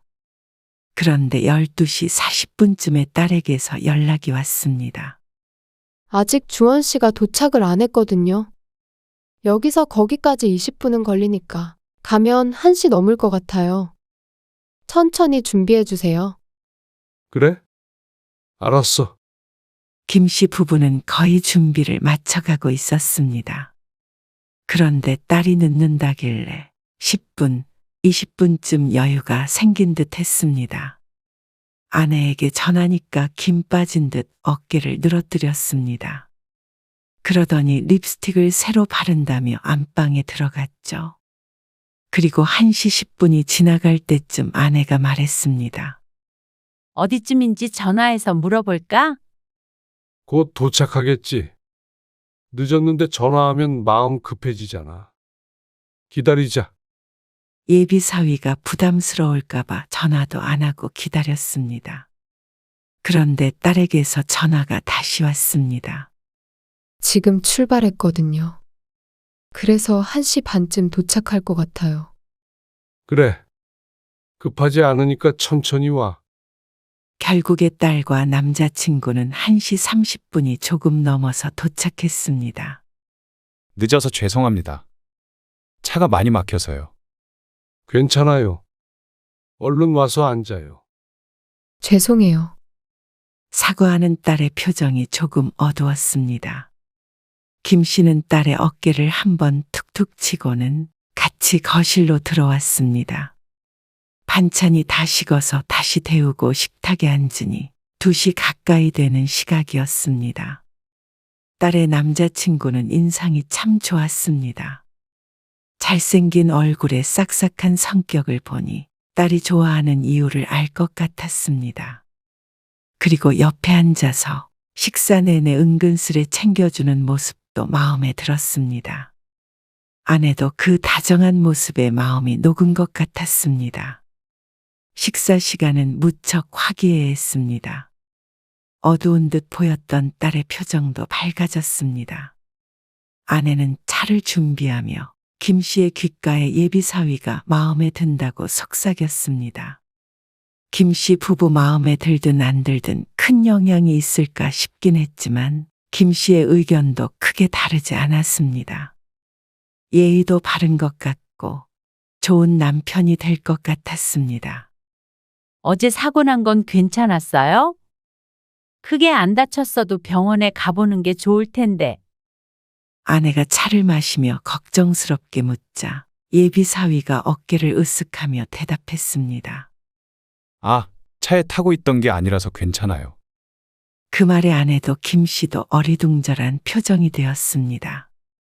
그런데 왜 약속이 취소된 것인지 이해가 가지 않았습니다. 예비 사위는 차도 고치고 하느라 골치는 아팠다며 웃었습니다. 김 씨는 조금 황당해졌고 딸 표정은 아까와 마찬가지로 어두워졌습니다. 그래도 김 씨는 그러려니 하려고 생각했습니다. 차에 타고 있지 않아도 누군가에게는 큰일일 수 있으니 말이죠. 대화는 결혼 얘기로 넘어갔습니다. 부모님과 상의해 보았는데 결혼 준비는 집을 포함해서 전부 반씩하면 될 것 같다고 했습니다. 김 씨 부부도 바라던 바였습니다. 적어도 서로 이러쿵저러쿵 할 일도 없을 테니 말이죠. 그러고서 4시쯤에 딸과 남자친구는 돌아갔습니다. 상견례 날짜를 잡아서 일러주겠다고 했습니다. 근데 좀 이상한 것 같아. 차 사고 얘기도 그렇고 오늘 늦은 것도 그렇고. 김 씨도 아내가 무슨 생각을 하고 있는지 알았습니다. 하지만 딸이 좋다는데 마음에 조금 걸린다고 뭐라 할 수도 없었습니다. 그냥 교제하는 게 아니라 결혼 얘기가 오가는 상황에서 말이죠. 그런데 얼마 뒤에 딸이 결혼 날짜를 내년 봄이 아니라 여름에 하겠다고 했습니다. 상견례 전에 예식장부터 알아본다더니 예약이 꽉 차 있었는지 아니면 남자친구랑 싸웠는지는 모르겠지만 목소리엔 근심이 어려 있었습니다. 다행인지 혹은 불행인지 상견례 날짜가 정해졌습니다. 그런데 김 씨의 집에서 2시간 거리인 상대방 부모가 사는 지역으로 가야 했습니다. 딸과 남자친구의 직장 때문에라도 결혼은 김 씨가 사는 지역에서 할 테니 상견례 때는 김 씨 부부가 가는 게 맞다고 생각해서 흔쾌히 그러자고 했죠. 상견례 전날에 딸은 김 씨의 집에서 하루 묵었습니다. 그리고 막상 결혼을 하려니 마음이 이상하다고 말했습니다. 내가 진짜 잘한 결정을 한 건지 모르겠고 머릿속이 복잡해요. 원래 결혼 앞두면 싱숭생숭해? 그런가? 그런데 확신이 없다면 좀 더 미뤄도 되고. 쫓기듯이 할 필요 없어. 시간을 두고 생각해 봐도 되잖아? 아직 32밖에 안 됐으니까 좀 더 연애하다가 확신이 생기면 해도 돼. 이미 내일 상견례잖아요. 그러면 어때? 뭐든지 꼭 너 행복한 쪽으로 결정해. 그래. 결혼은 한 번 하면 되돌리기가 힘들고 앞으로 50년은 함께 살아야 하는 거니까. 이혼하지 않는 한은 그러자 딸이 말없이 고개를 끄덕였습니다. 그리고 다음 날이 되었을 때였습니다. 1시에 식당이 예약이 되어 있어서 오전 10시 반에 출발하자고 하고 다 같이 준비를 했습니다. 혹시 차가 막힐 수도 있으니까 미리 출발하자. 그래서 약속 시간 3시간 전에 김 씨 가족을 다 함께 출발했습니다. 휴대폰 내비게이션 상으로도 차가 막히지는 않았지만 가면서 어떻게 될지 모르니 말이죠. 그런데 도로는 한산했고 식당 앞에 도착하니 약속 시간 40분 전이었습니다. 이 옆에 카페 있네. 저기서 기다리자. 일찍 도착해서 식당에 앉아 있을 순 없고 카페에서 얘기나 하며 커피를 마시자고 했습니다. 기다리는 시간은 지루하지 않았습니다.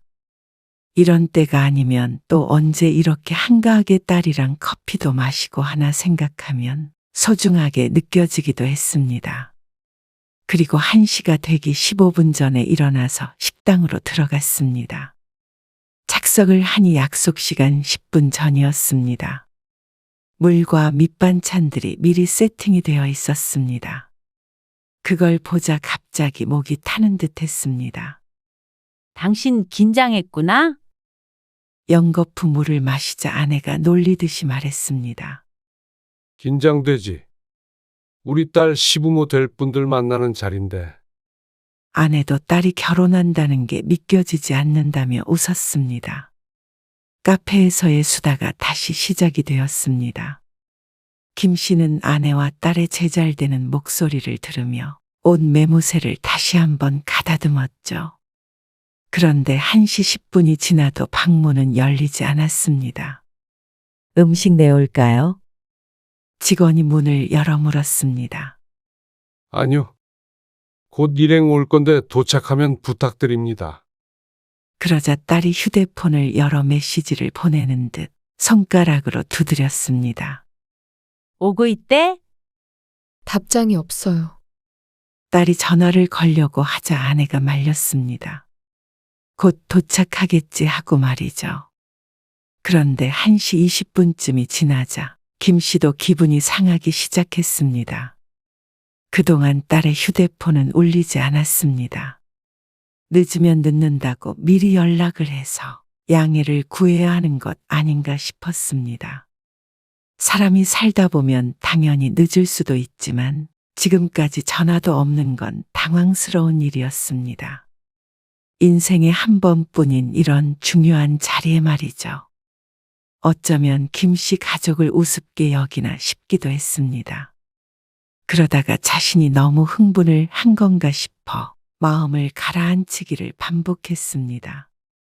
그리고 그때 예비사위가 인사 온 날 30분이 늦었던 것이 떠올랐습니다. 1시 반이 지나가자 아내도 불편한지 자꾸만 자세를 고쳐 앉았습니다. 허리가 점점 앞으로 굽어가는 것 같았습니다. 뭘 먹는 것도 아니고 얘기하는 것도 아니고 벌써는 것처럼 앉아 있으려니 힘들만도 했습니다. 그리고 그제서야 딸에게 전화가 왔습니다. 10분 안에 도착한다고 말이죠. 무슨 일이 있나 보지. 차가 막힌다거나. 김 씨의 말에 딸은 대답하지 않았습니다. 그 사이에 직원은 2번 더 방문을 열어 일행이 도착했는지 확인했습니다. 그리고 결국 1시 53분에 상대방이 도착했습니다. 아이고, 죄송해요. 차가 막혔네요. 웃으며 사과하는 얼굴을 보니 김 씨의 표정은 더욱 관리가 힘들어졌습니다. 만약 김 씨가 상견례에 1시간이나 지각을 했다면 고개도 못 들었을 것 같았습니다. 주원 씨, 1시간이나 늦으면 어떡해. 우리는 12시 20분에 도착했어. 딸이 애써 표정을 감추며 남자친구에게 조용히 속삭였습니다. 바로 옆에 있던 김 씨에게는 아주 잘 들렸습니다. 그런데 남자는 크게 미안한 기색이 없이 큰 소리로 대답했습니다. 왜 그렇게 빨리 왔어? 아, 저희 부모님이 워낙 느긋한 성격이셔서요. 준비하는데 조금 시간이 걸리세요. 그리고 차도 좀 막혔고요. 차가 막혀봤자 남자 쪽 집과는 20분 거리였습니다. 차가 어떻게 막히면 이렇게까지 늦나 싶어 기가 막혔습니다. 말문이 막혀서 쳐다만 보는데 상대방 부모도 너무 태연했습니다. 어떻게 저런 반응을 할 수 있는지 몰랐습니다. 아무렇지 않은 표정으로 물을 홀짝거리는 걸 보니 머릿속이 너무나 복잡해졌습니다. 왠지 알 것 같았습니다. 원래 그런 집안이라는 걸 말이죠. 전화가 없었던 건 늦는 게 큰일이 아니라고 생각한 탓이었던 것 같았습니다. 그게 자연스러운 집안이니 지난번에 딸의 남자친구가 늦은 게 어쩌면 당연한 것이었습니다. 상대가 10분을 기다리든 1시간이 기다리든 별 상관이 없는 사람들 같았습니다. 시간 개념이 없다는 건 김 씨에게는 심각한 일이었습니다. 김 씨도 회사 생활을 오래 했지만 그런 사람들 치고 제대로 된 사람을 본 적이 없었습니다. 사위도 딸과 같은 직장을 다닌다는데 회사는 제대로 다니는지 심히 걱정이 되었죠. 딸이 지난번부터 얼굴이 어두운 이유를 어쩐지 알 것 같았습니다. 사고가 났다는 변명, 차가 막힌다는 변명, 이런 것들도 전부 부모에게 배운 버릇인 것 같았습니다. 바꿔 말하자면 기본 예의가 전혀 없는 가족 같았습니다. 부모를 보면 자식을 알고 자식을 보면 부모를 알았습니다. 세 식구가 똑같아 보였습니다. 1시간이 늦어도 미리 연락을 주지도 않는 정도라면 심각했습니다. 피치 못할 사정이 있었다면 모르겠지만 어떻게 이렇게 상견례라는 자리를 가볍게 생각하는지 몰랐습니다. 이건 신뢰의 문제였습니다. 그리고 상대방은 신뢰를 저질렀다고 생각도 못하는 것 같아서 심란했습니다. 여기 상 좀 차려줘요. 안사돈이 직원을 불러 말하자 1시간 만에 뒤늦게 제대로 된 상이 차려졌습니다. 반반 하길 참 잘한 거예요. 이렇게 개념 있는 사돈을 만나서 참 다행이에요.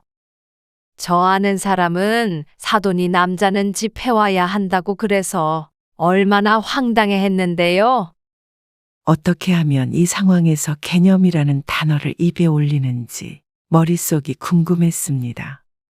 솔직히 무슨 얘기를 하든 듣고 싶지가 않았습니다. 근데 왜 메인 요리가 안 나오지? 들어온 지 10분도 넘었는데 말이야. 그러게. 예약은 미리 했으니까 진작 나와야 했는데. 거기 다시 벨 좀 눌러봐라. 그러자 직원이 와서 차분히 설명했습니다. 음식이 준비된 지 너무 오래돼서 새로 하느라 조금 시간이 걸린다고 했습니다. 김 씨는 그걸 식당의 배려라고 생각했는데 사돈은 그렇게 생각하지 않는 것 같았습니다. 아니, 우리가 예약을 1시에 했는데 지금 2시가 넘었잖아요. 근데 조금 시간이 걸린다는 게 말이 되나요? 지금 우리가 온 지 20분이 다 돼가는데 식당에서 손님을 이렇게 기다리게 하면 안 되죠. 우리는 그럼 뭐 밥을 2시간 동안 먹으란 말인가요? 아, 금방 나옵니다. 잠시만 기다려주세요. 어휴, 비싼 식당에서 이런 경우는 처음이네. 그러니까 미리미리 해야지 안 그래요? 동의를 구하듯 김씨 부부를 바라보는 안사돈. 나쁜 말은 하나도 섞여 있지 않았지만 그 모습이 어쩐지 상스럽게 느껴지기까지 했습니다. 자신의 시간만 중요하고 남의 시간은 우스운 것 같았습니다. 이런 사람과 사돈을 맺는다고 생각하니 눈앞이 아찔했습니다. 김씨 부부는 그렇다고 쳐도 딸이 정말 이런 집의 며느리가 된다고 생각하면 가슴이 답답했죠. 결혼 날짜를 좀 앞당기고 싶은데요. 올해 가을쯤으로요. 그러면 당장 몇 달 남지도 않았습니다. 봄에 우리가 사업적으로 중요한 스케줄이 있어서요.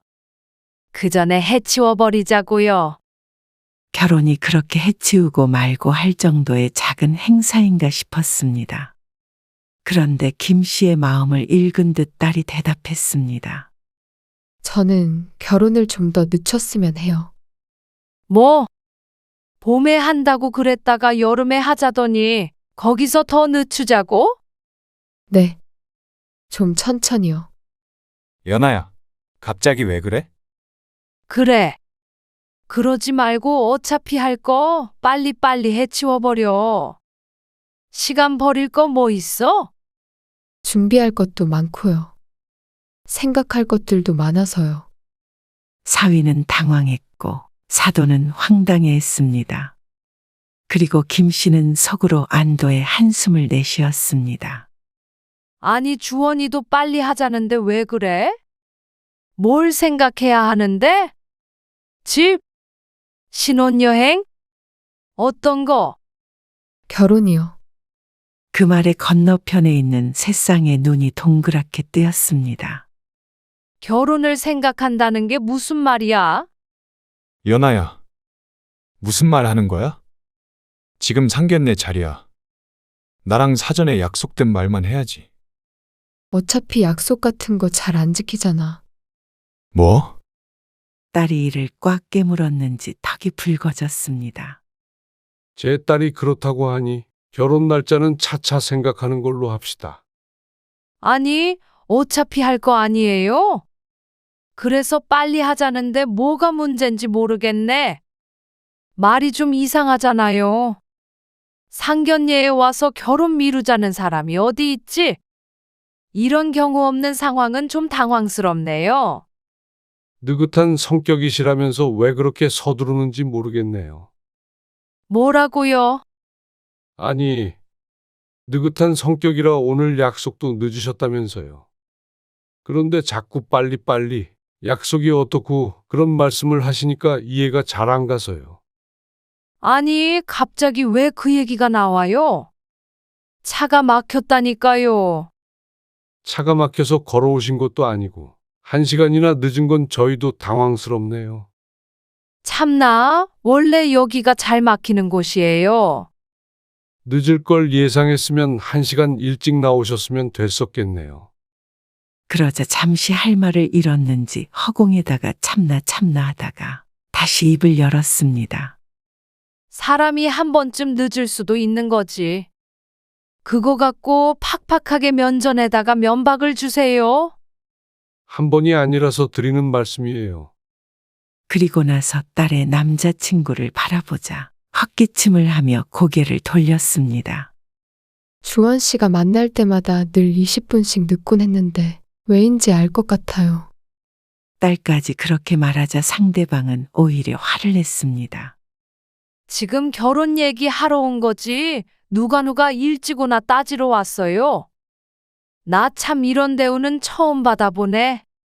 저희야말로 이런 대우는 처음 받아보네요.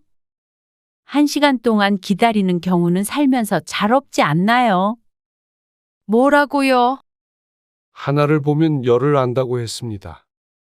신뢰도 없고 무엇보다 어려운 게 사돈지간인데 전혀 존중하지 않는 것 같고요.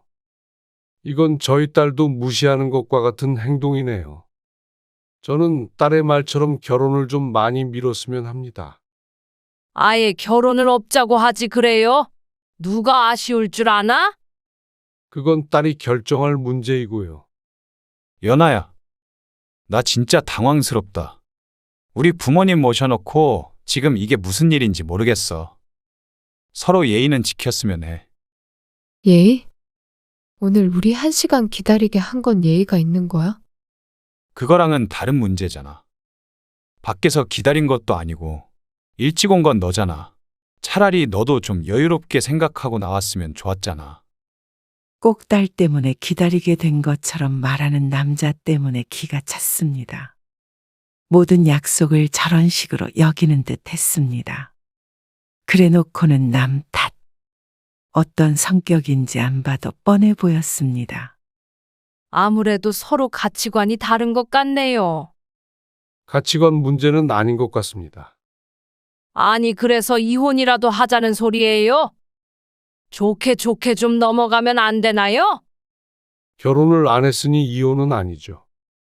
일단 상견례는 여기서 끝내고 애들끼리 얘기하도록 합시다. 아니요. 얘기를 여기서 끝내야지. 뭘 애들끼리 얘기를 해요? 참나, 콧대가 참 높은 집안이네. 무시는 누가 하고 있는데 그래요? 그러면 나도 이 결혼 반대예요. 그럼 결혼 없던 걸로 하겠습니다. 딸이 조용히 말을 하자 다들 입을 다물었습니다. 들으셨죠? 그럼 파혼이네요. 아니, 중요한 일이 있어서 결혼 좀 앞당기자고 한 걸 가지고 파혼 얘기까지 나오는 게 말이 돼요? 어떤 중요한 일을 하시는지는 몰라도 그때는 시간 약속 잘 지키시길 바라겠습니다. 세상 사람들한테 물어보세요. 상견례에 좀 늦었다고 파혼하자는 집안이 정상인가? 느긋한 성격 때문에 1시간이나 늦었다고 하면 뭐라고 할지 저도 궁금하네요. 아니, 말이 그렇단 거죠. 느긋한 건 다른 사람들보다 일찍부터 준비해서 천천히 느긋하게 시간 맞춰 오는 걸 말하는 거예요. 약속을 어기는 순간 그건 게으르고 몰상식한 거고요. 이참에 알아두시면 좋겠네요. 이런 모욕을 주는 사람들하고는 저도 가족하기 싫으네요. 아, 엄마. 딸의 남자친구는 뒤늦게 어머니를 말리기 시작했습니다. 이렇게 감정적으로 하다가는 정말로 결혼이 엎어질까 두려운 것 같았습니다. 사소한 일로 결혼까지 없던 일로 하는 건 좀 아닌 것 같아. 연아야. 화난 건 알겠는데 나중에 둘이 따로 얘기하자. 죄송합니다. 장모님, 장인어른. 장인어른은 아닌 것 같고 이제는 딸이 좋다고 해도 내 마음이 돌아설까는 모르겠네요. 그러자 남자의 얼굴이 새카매졌습니다. 일이 이렇게 전개될 줄은 몰랐던 눈치였습니다. 그만큼 약속 시간에 늦는 게 대수롭지 않은 것이었겠죠. 어쩌면 이렇게 상견례를 하게 된 게 천만다행인 것 같았습니다. 만약 이 절차가 생략이 되어 결혼을 했다면 돌이키는 게 더 힘들 뻔했습니다. 김 씨가 자리에서 일어나자 아내도 딸도 따라서 일어났습니다. 딸의 표정이 결연했습니다. 결혼은 없던 일로 하고 우리 일은 나중에 정리하자. 그럼 안녕히 계세요. 딸이 남자친구에게 말하고 그 부모에게도 고개 숙여 인사했습니다. 그러고는 김 씨 가족은 방을 나왔습니다. 계산을 하고 나오자 아내도 얼굴이 울그락불그락했습니다. 어쩜 이런 몰상식한 사람들이 있나 분개했습니다. 그러다가 문득 생각이 났는지 딸에게 물었습니다. 너 괜찮겠어? 그래도 결혼 생각이 있었으니까 온 거잖아. 계속 고민했어요. 이런 일이 한두 번이 아니라 자주 싸웠는데. 설마 엄마 아빠 만나는 자리에서도 이럴 줄은 정말 몰랐어요. 그렇게 여러 번 신신당부를 했는데. 안 그래도 생각할 시간이 필요했는데. 그쪽에서 몰아붙여서 끌려갔던 것 같아요. 근데 와보니까 더는 생각하지 않아도 될 것 같아요. 딸은 우울해 보이는 한편 후련해 보이기도 했습니다. 그동안 마음고생을 많이 한 것 같아 안쓰러운 마음이 들었습니다. 그래. 결혼은 정말 확신이 들 때 해야 해. 아니다 싶으면 안 하면 되는 거야. 딸은 주말 동안 김 씨의 집에 있다가 돌아갔습니다. 마음이 쓰여 딸에게 종종 전화를 걸었지만 잘 추스르고 있는 것 같아서 다행이었습니다. 그리고 얼마 뒤 딸은 남자친구와 완전히 헤어졌다고 했습니다. 그 과정에서 상대 부모에게 험한 말을 들은 듯한데 차단해버려서 괜찮다고 씩씩하게 얘기했습니다. 전 남자친구에게는 사과도 받은 것 같고 말이죠. 결국 딸의 결혼은 해프닝처럼 끝났습니다. 한 달쯤 뒤에 자랑 결정이었다며 웃는 딸을 보니 김 씨도 마음이 놓였습니다. 그때 반대했던 게 부모의 욕심이 아니었나 종종 생각했으니 말이죠. 그쪽에선 김 씨 가족이 괜한 트집을 잡는다고 했지만 역시 다시 생각해 보아도 같은 결정을 내렸을 것 같았습니다. 사람의 인성은 잘 바뀌질 않으니 말이죠. 어쩌면 정말로 누군가 김 씨의 딸을 구출해 준 것 같기도 했습니다. 미리 힌트를 준 것 같기도 했습니다. 결과적으로 딸이 지금 행복하다니 어찌됐건 다 괜찮았습니다. 김 씨도 그렇고 아내도 그렇고 딸이 결혼을 하든 안 하든 행복하기만을 바랄 뿐이었습니다.